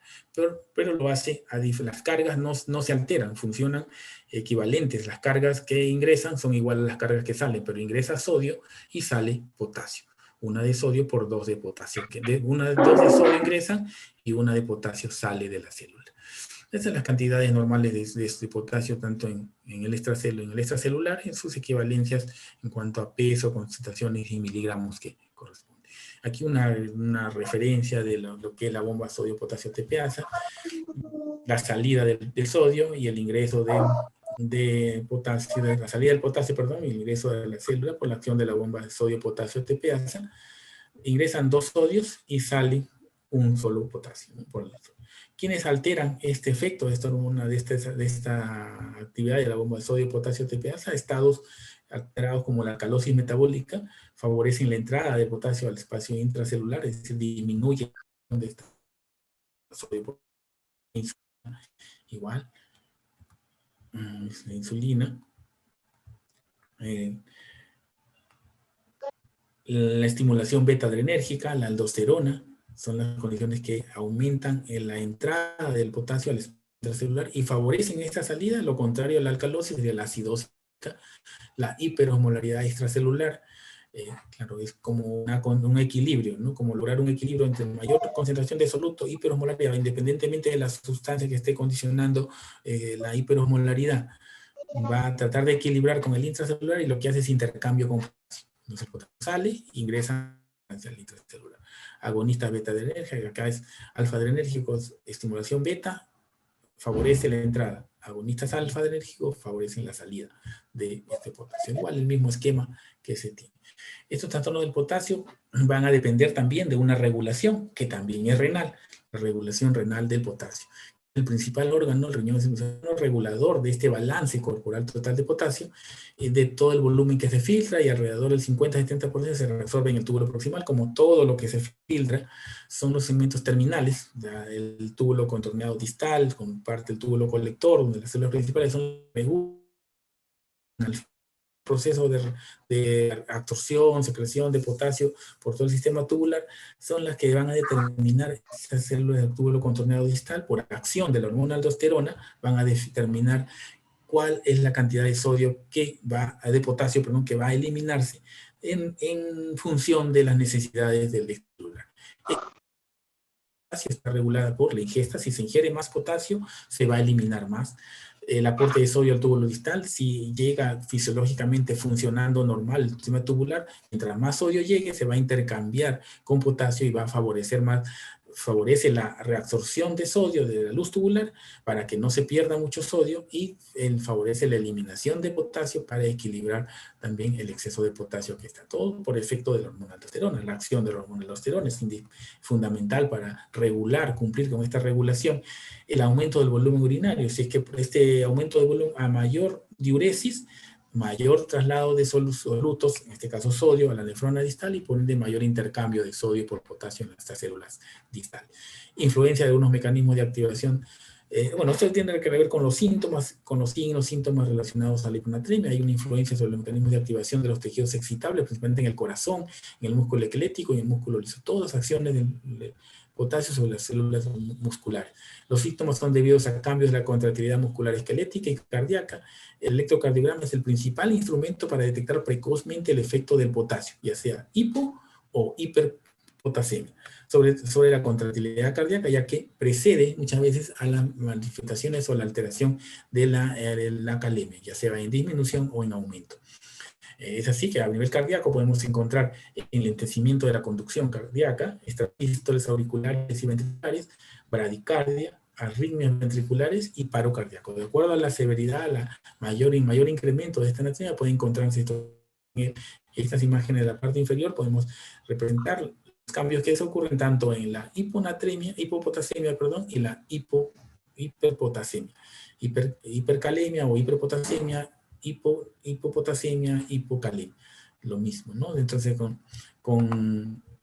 en color azul son el valor alterado de la gráfica alterada del electrocardiograma, como en la hipopotasemia, la predicción de la onda U, que es un cambio, variación en la onda T, y se va invirtiendo o se hace negativa, inclusive el segmento ST, y la onda T se continúa con una depresión, con una onda U. Mientras más marcado la reducción de potasio, puede encontrarse más marcado esta onda, a diferencia de la hipercalemia, donde los cambios están aumenta el segmento el PQ aumenta, o PR aumenta, y eso produce las bradicardias, produce los trastornos, se debe a los trastornos de conducción, y la onda T se hace más elevada, y aparecen pues las fosas extrasístoles. La onda T, que se ensancha el QRS, la onda QRS se ensancha, y eso también contribuye a todos los efectos de bradicardia, de arritmias, y con la consecuencia fatales, y puede llegar a un paro. El estudio analítico es muy similar a lo que se hace en el riñón, valorar en sangre, valorar en orina, pero a diferencia del riñón hay ciertos índices a nivel urinario con respecto a la excreción de potasio, que nos van a facilitar la determinación o orientar hacia el diagnóstico de la origen, la etiología de esta hiperpotasemia. A nivel de la función renal, si esta se encuentra normal, va a ser un factor importante para valorar. Podemos medir el potasio urinario. Una hipopotasemia el riñón debe tener potasio. Si es que hay hiperpotasemia, el riñón debe aumentar la excreción de potasio. O sea, a pesar que haya hipopotasemia, siempre va a haber una excreción de potasio. Si es que hay más potasio, aumenta la excreción urinaria de potasio, de una forma de compensar. La relación entre el sodio urinario y el potasio urinario no deben ser entre 1 a 3.5. Cuando esto se invierte, se invierte, es decir, hay más excreción de potasio o de sodio en relación alteran esta relación que existe en estos rangos, que nos va a indicar que hay un hiperaldosteronismo secundario. Cuando son iguales, están en 1. Cuando es mayor el sodio que el potasio urinario, puede aumentar a 3.5. Entonces, si aumenta la excreción de potasio en relación con la excreción urinaria de sodio, eso nos indicaría que hay un hiperaldosteronismo secundario. Una muestra aislada de orina va a ser más fácil y rápido de mostrar la concentración de potasio en orina. En hipopotasemia, en una muestra aislada, la concentración de potasio en orina va a ser menor de 20 mililitros por litro. Eso es lo mínimo que puede eliminar el potasio, el potasio del riñón en estas cantidades, menos de 20 miliequivalentes por litro. En caso de hipopotasemia, mantiene una pérdida de potasio. No hay un valor para los casos de hipopotasemia, porque van a depender de los mecanismos que regulan en el caso que deba eliminarse más porque existe mayor hipopotasemia en sangre. En orina de 24 horas va a encontrarse en hipopotasemia una concentración de potasio urinario menor de 15 miliequivalentes por día, y en el caso de hiperpotasemia, una excreción de potasio mayor de 100 miliequivalentes por día. Hay otro parámetro, otro índice que se mide es la excreción fraccional de potasio, que es la relación de la excreción renal de potasio en relación a la función renal.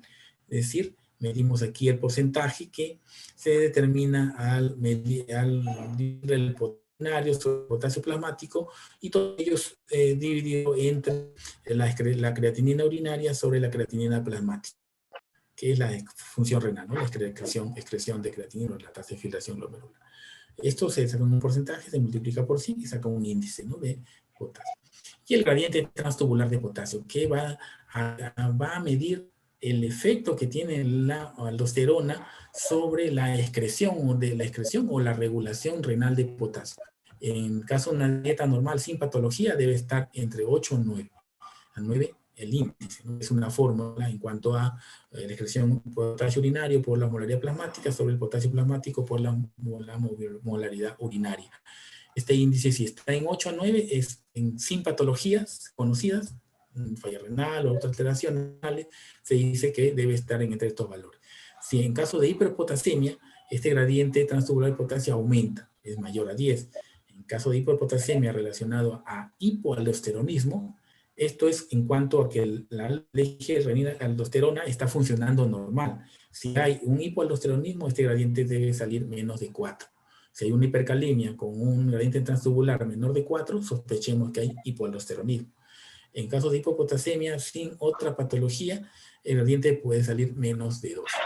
¿no? Y valorar también el equilibrio ácido-base. Recordemos que la acidosis y la alcalemia actúan alterando también este gradiente de esta concentración de potasio.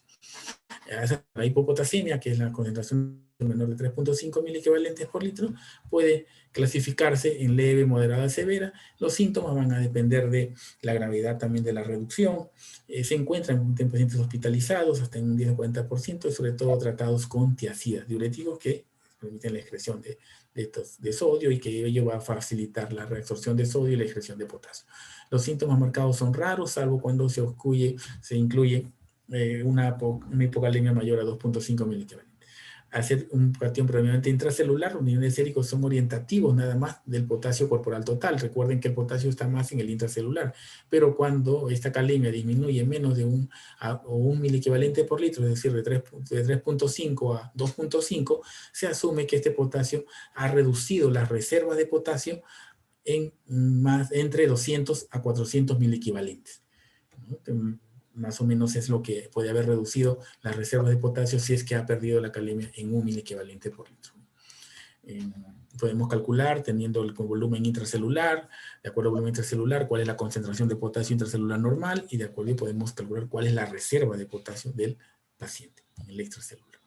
Etiologías van a depender de varios factores, del desplazamiento de potasio del medio extracelular al intracelular, acciones de algunos fármacos, algunas situaciones clínicas que mencionamos, las pérdidas, puede ser renales o pérdidas digestivas. Pérdidas renales por mayor efecto de aldosterona, es decir, un hiperaldosteronismo, o también efectos diuréticos.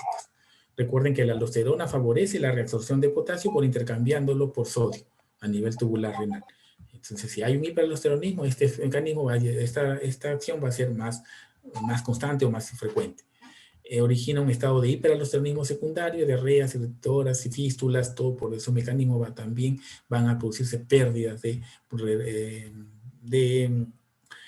potasio por mecanismos extrarrenales o simplemente digestivos. Cutáneo ocurre en las quemaduras extensas. Al destruir las células se pierde mucho potasio porque la piel es donde está la mayor cantidad de células por la superficie corporal de acuerdo a la magnitud de la quemadura. Entonces se pierden células y ahí se va perdido potasio porque se han destruido esas células y el potasio está intracelular.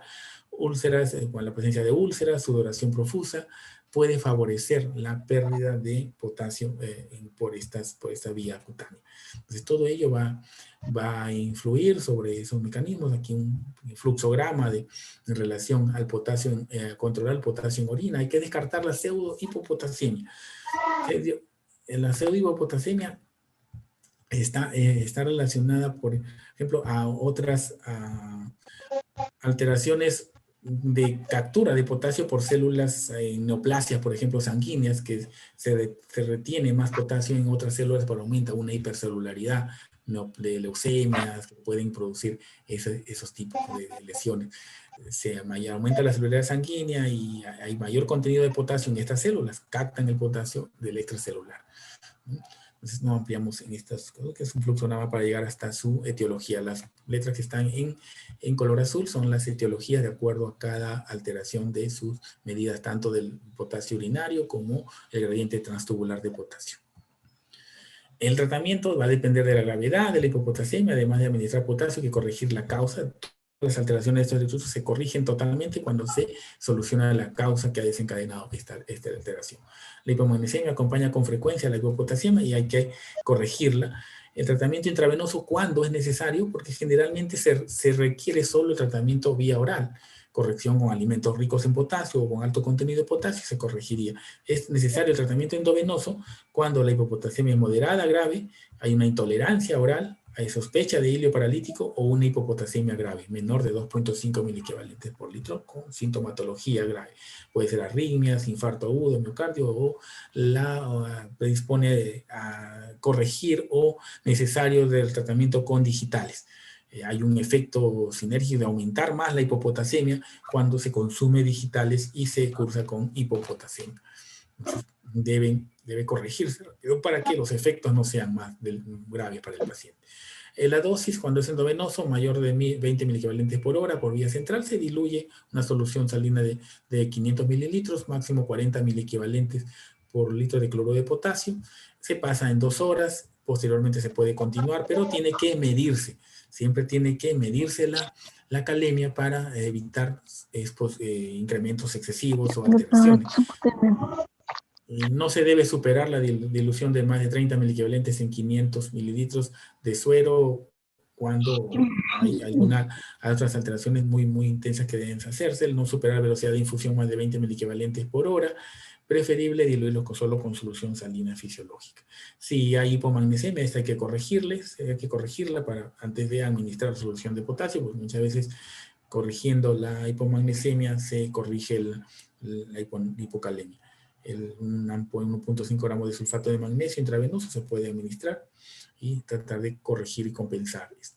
La hipercalemia está considerada una de las patologías más graves en cuanto a las alteraciones electrolíticas por la repercusión mortal que puede presentar para el paciente, sobre todo si tiene factores predisponentes como son insuficiencia renal y uso frecuente de fármacos que inhiben, por ejemplo, lo antagonizan a la aldosterona, fármacos diuréticos que son antagonistas de la aldosterona, fármacos que inhiben el eje renina, angiotensina, aldosterona. Esta hiperpotasemia puede ser una circunstancia grave que amenace la vida del paciente. En pacientes con insuficiencia renal, conforme progresa más la enfermedad renal crónica, pueden llegar a presentar cuadros clínicos y complicaciones severas por la hipercalemia. Causa muchas veces de inicio de diálisis de emergencia, ¿no? Pueden ser leves, moderadas, severas. La etiología puede ser por déficit de mineralocorticoide, Insuficiencia renal, cuando el filtrado glomerular es menos de 10 a 15 mililitros por minuto, es el más grave. El uso concomitante o frecuente de uno o dos medicamentos que actúen sobre el mismo eje, ¿no? Ya sea IECAS y ARA2, por ejemplo. Hay que diferenciar la pseudohiperpotasemia, ¿no? Porque cuando hay hemólisis muchas veces se toma la muestra y se hace mucho torniquete a la hora de tomar la muestra del AGA o de electrolitos venosos, nada más cuando se quiere tomar. Esta puede producir hemólisis y al destruir la hemólisis, las células sanguíneas, estas van a liberar el potasio del intracelular y en el resultado se va. O se demora en procesar la muestra, más de 30 minutos. Si se procesa más de 20 minutos, menos de 20 minutos, debería procesarse una muestra que se tome para electrolitos, ya sea esta venosa o arterial. Debe procesarse en ese tiempo, porque si no luego va a ocurrir hemólisis y lo que va a evidenciar es la concentración de potasio, pero del intracelular, ¿no? Considerando el intracelular. Hay otras situaciones con la déficit de secreción tubular, traumatismos extensos, ocurre allí también el mismo principio de la hemólisis, ¿no? Destrucción celular, pérdida de la membrana celular, destrucción de tejidos y liberación de potasio. Fue muy evidencial en los estados de compresiones, ¿no? Estamos en desastres naturales, terremotos, donde hay traumatismos por compresión. Traumatismos por compresión pueden evidenciarse estos cuadros de hipercalemia con falla renal, ¿no? La hiperpotasemia requiere el diagnóstico clínico, medida, la remisión del gradiente transtubular de potasio, la toma de electrocardiograma que puede evidenciarse de acuerdo a cómo va aumentando los niveles de potasio, pueden observarse ondas T picudas, prolongación del complejo del segmento PR, el complejo QRS, aplanamiento de la onda T, de la onda P, perdón, y cuando son muchos, pues se va a producir arritmias, paro y paro cardíaco. Muchas veces el valor de la calemia no refleja la magnitud del electrocardiograma, por eso ante la mínima hipercalemia que pueda tener el paciente, si tiene factores de riesgo, está usando fármacos o es paciente con insuficiencia renal, debemos tomarle un electrocardiograma. Igual, un fluxograma para definir las etiologías. El tratamiento de la hipercalemia se basa en 3 objetivos principales. El tratamiento etiológico, la estabilización de la membrana miocárdica, es decir, el gluconato de calcio es un medicamento que estabiliza la membrana mientras se determina la etiología para poder tratarlo de forma definitiva. A tratar de redistribuir el potasio, es decir, para el que está en el extracelular, pasarlo al intracelular, estimulándolo ya sea con beta agonistas, insulina con glucosa para evitar la hipoglicemia del paciente. La eliminación de potasio es el mecanismo más eficaz para controlar la hipercalemia, porque lo va a eliminar. Lo que lo va en la tercera medida, que solo lo redistribuye, esto es temporal. Termina el efecto de estos medicamentos, que pueden ser entre media hora hasta 4 horas, pero luego va a permitir la salida nuevamente de ese potasio. La eliminación de potasio, diurético de ACE es el mejor, diurético que va a facilitar la mayor eliminación de potasio, y algunas resinas de intercambio que pueden entrarse por vía rectal, se puede eliminar con diarrea. También puede eliminar algunas restricciones en cuanto a frutas, chocolate, bizcocho y café que puedan estar condicionando esa hipercalemia. Suspender algunos tratamientos de riesgo como IECAS, ARA, diuréticos, ahorradores de potasio o suplementos de potasio que por algún motivo estén ingiriendo. Un resumen de todo el tratamiento que se hace de acuerdo al tratamiento, el fármaco, la forma de administración, su inicio de acción, duración del efecto y mecanismo. El mecanismo va a ser ya sea estabilizando la membrana, redistribuyendo el potasio extracelular, pasándolo al intracelular o favoreciendo su eliminación. Lo que hemos mencionado, ¿no? El gluconato de calcio para estabilizar la membrana, beta-2 agonistas para facilitar la entrada rápida de potasio a la célula, la insulina más la glucosa, que también aumenta la penetración de potasio al intracelular, los diuréticos de ASA para facilitar la eliminación, las resinas de intercambio catiónico, que son como laxantes, y la hemodiálisis en definitiva. Todas las medidas previas permiten, si el paciente está con indicación de diálisis, permiten administrar temporalmente mientras se va preparando todo para que el paciente ingrese a diálisis de emergencia. Es la más efectiva, ¿no? Bueno, hasta aquí es la primera parte. Si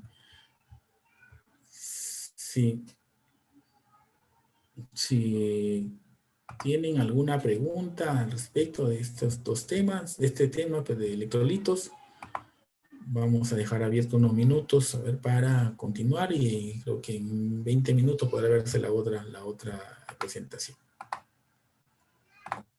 Doctor, una pregunta. ¿Qué examen Sí. tenemos que pedir para dosar los electrolitos?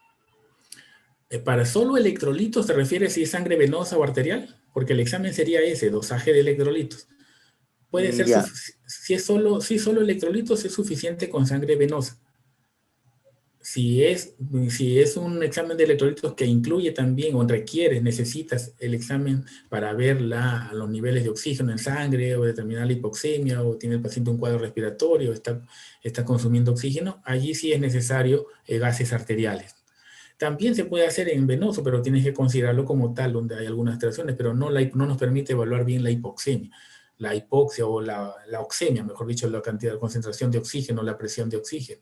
En esos casos sí sería solo arterial, que sería examen de gases arterial. También el sistema, la máquina que procesa estas muestras, arroja también el resultado de electrolitos.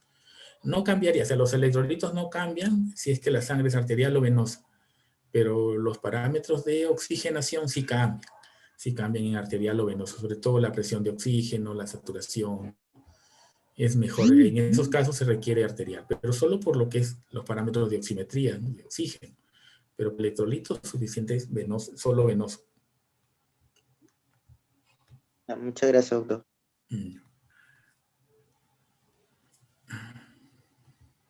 Mientras voy compartiendo, a ver la otra presentación.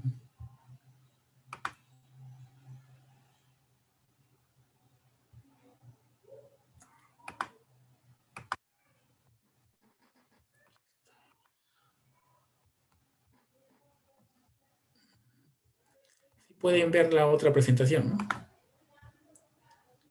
Sí, doctor, sí se ve. Sí, Nefropatía diabética. correcto, gracias. ¿Alguna pregunta más adicional que haya quedado? Pregunten ahora.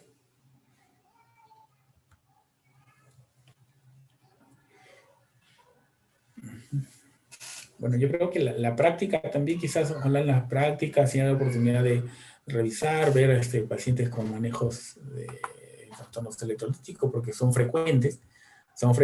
La hiponatremia, la hipernatremia, la hipercalemia, hipocalemia, son frecuentes. Todo la hipocalemia en pacientes hospitalizados, muchas veces por uso excesivo de diuréticos, dietas muy bajas en potasio, electrolitos, poca ingesta de agua del paciente, el paciente sea hipernatrémico por poca ingesta, no control adecuado de la hidratación, un balance inadecuado del paciente cuando requiere más agua, está teniendo poca diuresis. Todas esas condiciones favorecen que ocurran esos cuadros de hiponatremia y hipernatremia. Cuando piensen en trastorno del sodio, pensar en trastorno del sodio en relación al agua. Si es bajo, pensar que esté diluyéndose o perdiendo más sodio que agua. O está ocurriendo eso. Si es hipernatremia, con aumento del sodio, pensar en deshidrataciones, pérdida excesiva de agua por orina, poliurias, o mayor pérdida de agua que sodio por otras vías extrarrenales. Determinemos la causa y corrijamos eso. Mientras se puede dar el manejo de la corrección de la alteración neurológica por los síntomas, más que por la hipernatremia se corrige más por los síntomas que por la corrección misma de la etiología. O sea, administramos agua para diluir el sodio, porque está aumentado por los síntomas que pueda tener el paciente. Y eso determina mucho el momento en que vamos a tratar. Bueno, si no tienen más preguntas, vamos a entrar entonces con... Este es un mapa que mide siguiente tema es nefropatía diabética, ¿no? Lo mencionó sus compañeros, disculpen, que menciono yo el tema también, nefropatía diabética, muy relacionado que está la alteración renal con la diabetes. Este mapa grafica la incidencia, la prevalencia, perdón, de diabetes mellitus en el mundo, de acuerdo a cada país, ¿no? Vemos ahí cómo está la prevalencia, la mayoría llegan hasta 12%, en promedio en menos de 4, con un promedio de 8% en general a nivel mundial. La proteinuria, que es un marcador importante de la alteración renal por la diabetes, se reconoció hace muchos años ya, desde el siglo XVIII. En 1930 se describió anatómicamente la alteración glomerular, anatomopatológicamente puede decirse, la alteración glomerular como nódulos, una glomerulosclerosis nodular asociada a la diabetes con proteinuria e hipertensión. Años después, la enfermedad renal se reconoció claramente como una complicación común de la diabetes, presente hasta en el 50% de los pacientes con diabetes de más de 20 años de evolución. La nefropatía diabética es, pues, la causa principal de enfermedad renal crónica en países como Estados Unidos y otros países occidentales. Es una complicación que se da a largo plazo y la más importante en términos de morbilidad y mortalidad para pacientes que tienen diabetes. Los pacientes que presentan enfermedad renal secundaria a la diabetes, conocida como nefropatía diabética, tienen pues menor calidad de vida y más riesgo de mortalidad, de muerte comparado con los que no hacen nefropatía, diabéticos que no hacen esta complicación. Es responsable pues del 30 a 40% de todos los casos de enfermedad renal que están actualmente en etapa terminal, es decir, en terapia dialítica. Del todo el 100% de pacientes, de todos los pacientes que están en terapia dialítica, hasta un 40% corresponden a pacientes con diabetes mellitus, casi la mitad. Las demás etiologías, un sinnúmero de otras etiologías corresponden al resto. ¿Cómo definimos nefropatía diabética? Síndrome clínico de la complicación microvascular en pacientes con diabetes mellitus, que se caracteriza por albuminuria persistente, mayor de 300 miligramos por día o 200 microgramos por minuto, que se confirma en al menos 2 ocasiones con un intervalo de 3 a 6 meses de evolución. Hay una disminución progresiva de la tasa de filtración glomerular y presión arterial elevada. En algunas ocasiones puede encontrarse asociado a retinopatía diabética o enfermedad oclusiva vascular, características que se acompañan también por ser complicaciones microvasculares y siendo la nefropatía diabética también una complicación microvascular. Pero la ausencia de estas últimas dos alteraciones no dejan de definir también nefropatía diabética, no son indispensables, ¿no? Siempre en ausencia de otros datos clínicos de laboratorio de enfermedad renal o del tracto urinario, porque el paciente diabético puede tener también coincidir que tenga daño renal por otra causa, por otra etiología, no solamente por nefropatía, ¿no? Pero que también evolucione a la insuficiencia renal, ¿no? Si se descarta otra causa por el cual el paciente puede hacer insuficiencia renal, la etiología diabética de esta enfermedad renal pues se le catalogaría como tal. Factores de riesgo, principalmente la hiperglicemia, el mal control de su glucosa, la evolución de la hipertensión arterial, la microalbuminuria, que es el riesgo previo a la macroalbuminuria o la proteinuria marcada. Tiempo de evolución de la diabetes, se habla de 15, 20 años en la diabetes tipo 1, en la diabetes tipo 2 no se precisa el tiempo, pero se dice que después de 40 años un paciente diabético es imposible ya que haga una nefropatía diabética, tiene ese tiempo de evolución. La diabetes tipo 2 tiene un curso distinto, como ustedes recuerdan, de su desarrollo. La asociación con tabaquismo es más frecuente, la asociación con la nefropatía diabética. La hiperfiltración glomerular, que en sus inicios de la nefropatía es como lo previo a la nefropatía diabética. Se habla también de susceptibilidades genéticas. Algunas razas, sobre todo afroamericanos y algunos indios Pima en Norteamérica, se han visto que prevalecen mucho más casos de nefropatía diabética en los diabéticos, ¿no? En diabéticos de esa región. Incrementos de alguna actividad hormonal como la prorrenina plasmática, todo ello son factores de riesgo. La fisiopatología describe que son 3 los cambios histológicos importantes en los glomérulos de la persona con nefropatía diabética. Primero, lo que se da es una expansión mesangial que es inducida directamente por la hiperglicemia. Ocurre aquí pues el aumento de la producción de la matriz y la glicación de proteínas de esta matriz. Se alteran la estructura y la función de las proteínas de la matriz del intersticio. El mesangio es el intersticio del glomérulo entre las células tubulares, las células epiteliales, las células endoteliales y las células tubulares iniciales. Ese intersticio es el mesangio. Eso es lo que se incrementa a nivel.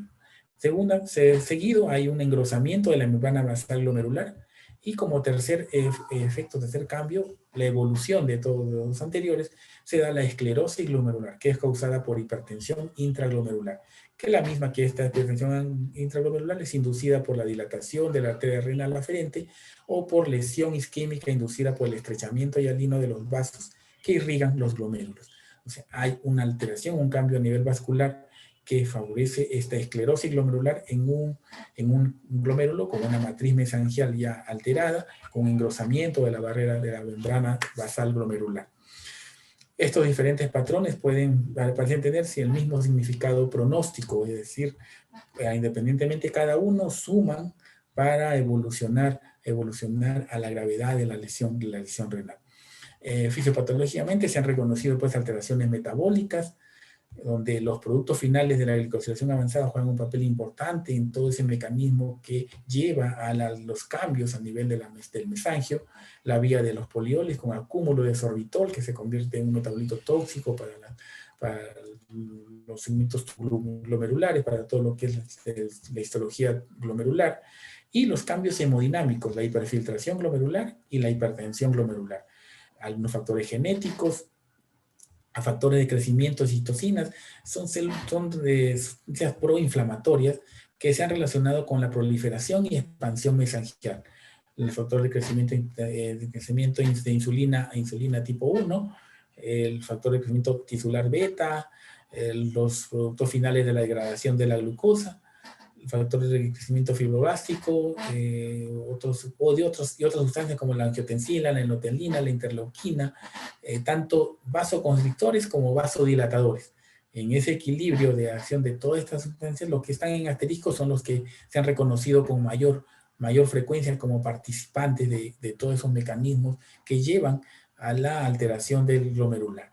Este esquema muestra la patogenia de cómo los cambios que se dan por estas citoquinas, estos factores de crecimiento, a nivel para incrementar la matriz extracelular, mesangio, a nivel de la matriz a nivel mesangio, lo que es el tejido extracelular que se incrementa, hay una acumulación de proteínas, todo este nivel, vienen pues por orígenes metabólicos y hemodinámicos, como se describen aquí. Todos ellos influyen para al final incrementar la matriz extracelular a nivel mesangial con acumulación de proteínas, acumulación de toda una serie de sustancias. En resumen, estos eventos metabólicos y hemodinámicos se interrelacionan entre sí porque los hemodinámicos van a repercutir sobre el metabolismo y los metabólicos también van a acelerar o alterar la regulación hemodinámica. Metabólicos, la alteración de la hiperglicemia, los productos de la glicosilación avanzada, la agregación oxidativa, el efecto de la vía de los polioles, por ejemplo. A nivel hemodinámico, los cambios de presión, sobre todo la hiperfiltración, a mayor flujo, mayor presión, la presencia de la activación de la renina, del sistema renina-angiotensina, de varias alteraciones por la mácula densa.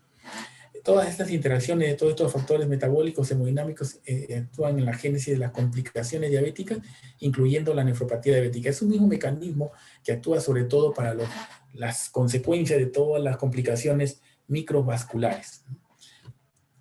Esta patogenia también se ha definido histológicamente, después que se describieron la glomerulosclerosis nodular por los años 30, 1930 aproximadamente, se han descrito pues, la secuencia que se realiza, ¿no? Histológicamente se habla de una clase 1, cuando hay un engrosamiento de la membrana basal glomerular, existe un engrosamiento aislado de la membrana basal glomerular con microscopía óptica que revela solo cambios leves e inespecíficos. Ya en la clase 2, cuando hay una expansión mesangial leve cuando es 2A o severa si hay 2B, hay una expansión mesangial leve o severa en los glomérulos, pero sin presentar todavía estas características típicas de la nefropatía diabética, la esclerosis nodular, ¿no? Los gránulos de Kimmel-Stevens-Wilson, ¿no? Sus descubridores. Y con no más del 50% de los glomérulos que demuestran esta glomerulosclerosis global. Pero no se ha acumulado todavía para formar los nódulos, ¿no? La esclerosis nodular. Ya en la estadio 3 se ve la esclerosis nodular, la lesión de Kimmel-Stevens-Wilson típica, al menos en una lesión y en ninguno de los cambios descritos en la clase 4. Es decir, no hay más del 50% de glomerulosclerosis global que presente en la biopsia. Ya en la grado 4, aparte de los nódulos que se observan, en menos del 50%, acá ya está más del 50% del glomérulo están con la característica de glomerulosclerosis global. Todo, la mayor parte del glomérulo. Los diferentes cambios a nivel tubular y a nivel del glomérulo, las manifestaciones clínicas, todo paciente con nefropatía diabética, ya sea tipo 1, muestran signos de enfermedad microvascular diabética con retinopatía y neuropatía generalmente precediendo al inicio de la nefropatía. O sea, el diabético tipo 1, antes del inicio de la nefropatía, el diagnóstico de la nefropatía diabética, va a observarse que ya está evolucionando con retinopatía y neuropatía. Ambas tienen el mismo mecanismo fisiopatológico que la nefropatía. Solo una minoría de pacientes con retinopatía avanzada tiene cambios histológicos en los glomérulos y excreción de proteínas aumentadas, al menos en rango de microalbuminuria, y la mayoría tiene enfermedad renal escasa o nula según se evalúa mediante biopsia renal y excreción de proteínas, la presencia de proteinuria. En la diabetes tipo 2, los que tienen proteinuria y retinopatía marcada típicamente tienen nefropatía diabética. Entonces es un diagnóstico previo o importante del hallazgo de retinopatía en el diagnóstico de la nefropatía diabética, en el diabético tipo 2. El origen, el tiempo de evolución de la diabetes tipo 2 no se tiene con mucha certeza en el paciente, porque es una diabetes casi adquirida en la edad adulta, con no muy precisa la fecha de inicio, no así en la diabetes tipo 1, que sabemos que es una diabetes hereditaria, genéticamente se tiene desde el nacimiento de acuerdo a la característica evolución de los padres, ¿no? Entonces es una diabetes que se tiene un origen de inicio de evolución. Mientras que lo que no tienen retinopatía, en el caso de diabetes tipo 2, con frecuencia presentan en enfermedad glomerular, pero de origen no diabético. O sea, su asociación con retinopatía es importante, más diabetes tipo 1. Los pacientes pueden tener algunos físicos asociados con diabetes de larga duración, como hipertensión, enfermedad vascular oclusiva, todas las demás complicaciones propias del paciente diabético, tanto microvasculares como macrovasculares. Al momento del diagnóstico de la retinopatía, es decir, han pasado años de evolución de la nefropatía, de la diabetes, para esperar la aparición de la nefropatía como tal establecida. Entonces, las manifestaciones clínicas van a depender de la evolución de la nefropatía diabética en el momento del diagnóstico. Mientras, de acuerdo a la evolución en el tiempo, va aumentando la presión arterial conforme va evolucionando la nefropatía diabética. Lo contrario con la tasa de filtración glomerular. Conforme avanza la insuficiencia, la nefropatía diabética, la tasa de filtración glomerular va disminuyendo. Esa es la correlación. Disminución progresiva de la tasa de filtración glomerular, aumento de la presión arterial progresiva. Cuando se encuentran signos de hipertensión arterial en un paciente con macroalbuminuria, en un estado evolutivo, es probable que la tasa de filtración glomerular esté disminuida en forma marcada. Cambios clínicos como consecuencia de la progresión de la nefropatía diabética, control metabólico, implicaciones dietéticas, progresión de la microalbuminuria, proteinuria, síndrome nefrótico, hipertensión arterial, dislipidemia que va a llevar a obesidad, osteodistrofia renal por la enfermedad hemodinámica, hipotiroidismo secundario, anemia, malnutrición, insuficiencia renal crónica terminal.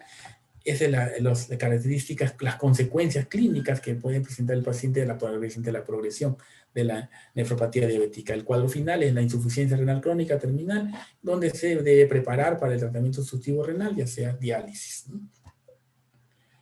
Las fases evolutivas son cuatro fases, yo voy a mencionarle acá, las 5, perdón. Es que este cuadro voy a resumir las fases de la nefropatía diabética, los estadios desde el 1 hasta el 5, de menor a mayor gravedad o evolución, cómo se define en cada fase, sus características, cómo se caracteriza esta fase, este estadio, cómo está su tasa de filtración glomerular, cómo evoluciona de acuerdo a los diferentes estadios, cómo es la excreción urinaria, es decir, la excreción urinaria de albúmina, la proteinuria o microalbuminuria, la presión arterial, cómo se comporta en cada uno de estos estadios, y el tiempo que pasa desde el diagnóstico de la diabetes. En el estadio 1 es un estadio casi silente o no se observan lesiones, clínicamente se define por una hiperfunción o hipertrofia, hay una hiperfiltración glomerular, si es medido, si es evaluado en los controles previos del paciente, hay una mayor hiperfiltración, es decir, hay una tasa de filtración mayor a 120, 140, 160 mililitros por minuto. Está aumentada en ambas tipos de diabetes, tanto en la 1 como en la 2, la tasa de filtración glomerular, lo que explicaría esta definición, ¿no?, de hiperfiltración glomerular. La excreción de albúmina puede estar aumentada, no siempre. La presión arterial en la diabetes tipo 1 está normal, pero en la diabetes tipo 2 puede ser normal o ya observarse una hipertensión arterial. En este estadio tiene mayor riesgo de presentar hipertensión arterial pronto, precoz. La cronología en ambas siempre está presente en el momento del diagnóstico de la diabetes. O sea, está presente este estadio 1, en el estadio del inicio del diagnóstico de la diabetes. En ambas, diabetes tipo 1 o 2. En el estadio 2 se define como un estadio silente, donde se caracteriza por una expansión del mesangio. Histológicamente, el estadio 1, que mencionamos histológicamente, y el engrosamiento de la membrana basal glomerular. La tasa de filtración glomerular acá se normaliza, está normal. La excreción de albúmina en el diabetes tipo 1 puede ser normal, ya no hay hiperfiltración y por ese apoyo no tenga esa característica de incrementar la excreción de albúmina. En el tipo 2 puede encontrarse algunas veces casos que esté entre menos de 30 a 300. Es decir, no está en rangos de microalbuminuria, menos de 30 miligramos por decilitro, pero se observa algún grado de excreción de albúmina. La presión arterial en el estadio 2 silente, en el tipo 1 está normal, igual en el tipo 2 puede ser normal o generalmente hipertenso. Se observa este estadio en los primeros 5 años de evolución desde hecho el diagnóstico de diabetes. El grado 3, el estadio 3, que es una definición de una nefropatía incipiente, nefropatía diabética incipiente, ya se observa microalbuminuria. Esta microalbuminuria es importante el diagnóstico para definir el corte en cual esta nefropatía diabética se hace reversible o no. Esta microalbuminuria, que es la característica del estadio 3 de incipiente, la tasa de filtración glomerular comienza a disminuir.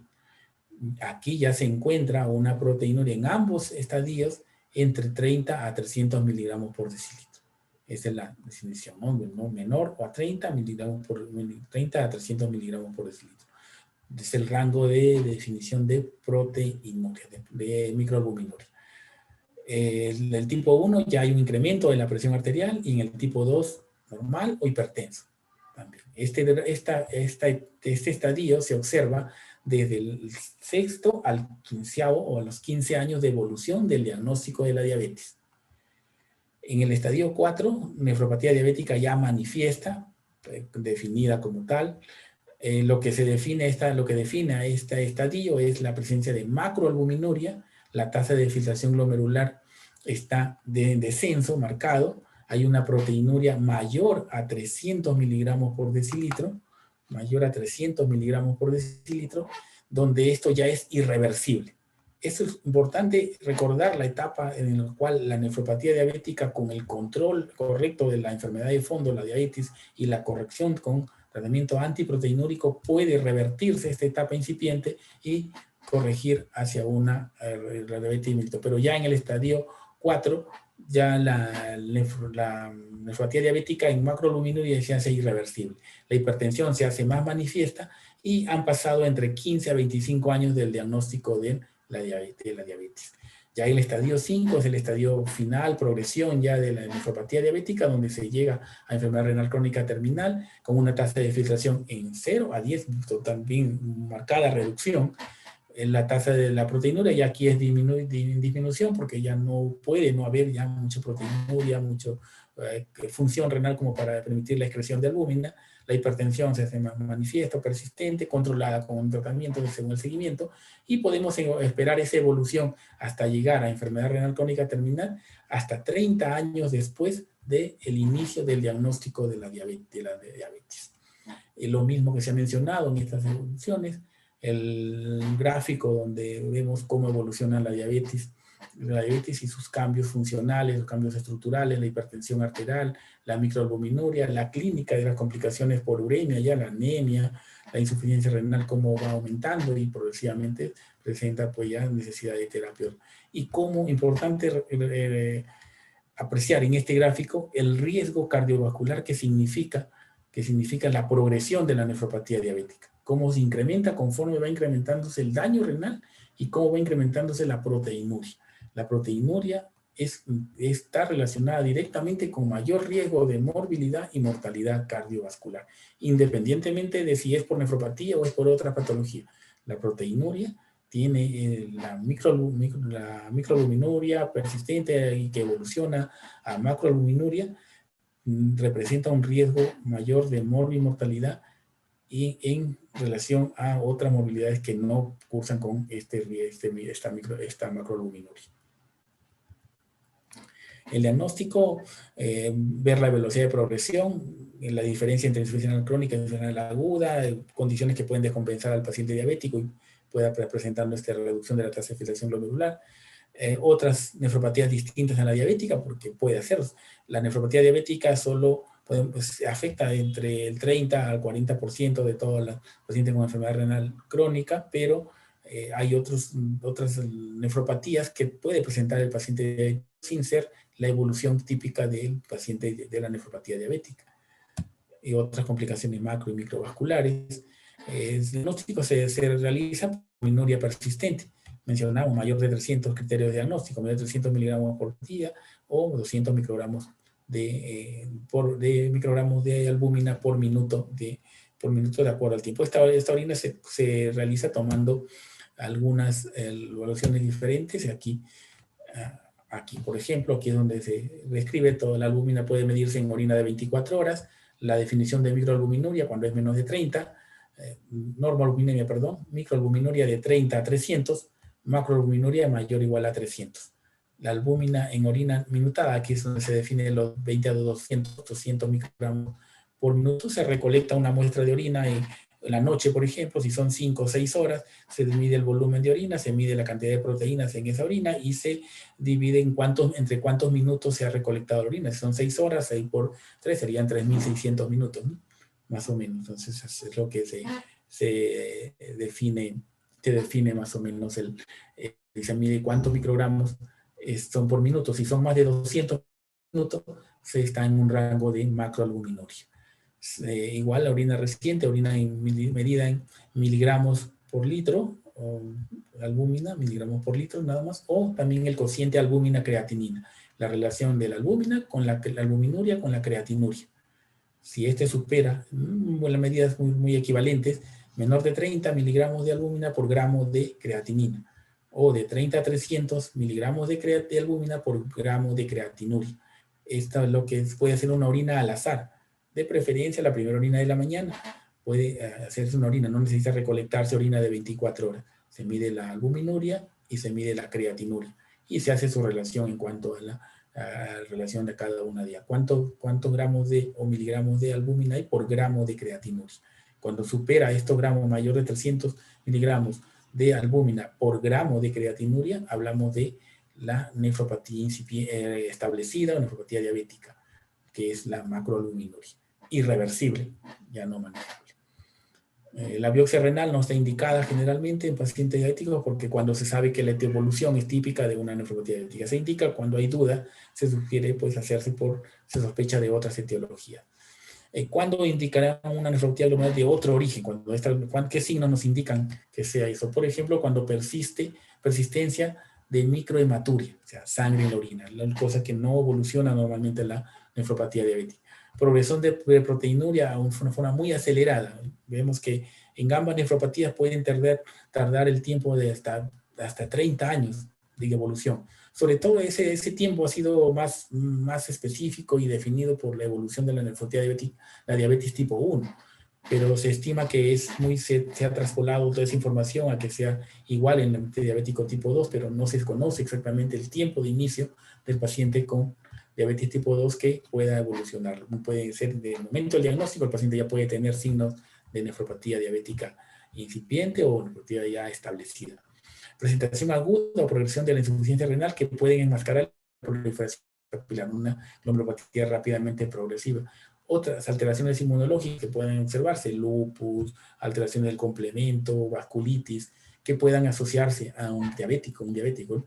Ausencia de retinopatía diabética proliferativa o no proliferativa en exámenes repetidos de fondo de ojo. Como se ha determinado la asociación directa, sobre todo en el diabético tipo 2, de esta morbilidad, retinopatía diabética, se debe asociar, ¿no? La nefropatía asociada a la retinopatía debe ser de tipo diabético, la nefropatía. Pero se ha podido constatar la existencia de nefropatía diabética típica, incluso en ausencia de retinopatía diabética. Típica se refiere a la presencia de la glomerulosclerosis nodular, ¿no? Los famosos nódulos de Kimmel-Wilson, ¿no? Se deben encontrar en ellos, asociados a retinopatía. En consideraciones por una biopsia renal para establecer el diagnóstico diferencial de nefropatía diabética, si es que hay proteinuria de diabéticos tipo 1 de menos de duración, proliferativa,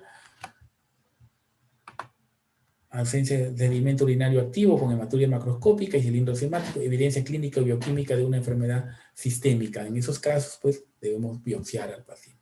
Diagnóstico diferencial con todas las demás enfermedades que generen nefropatía, enfermedad por depósito, mieloma múltiple, y generen a la vez proteinuria, ¿no? Síndromes nefróticos, por glomerulopatía primarias, estenosis arteriales, trombosis de vena renal, hipertensión renovascular,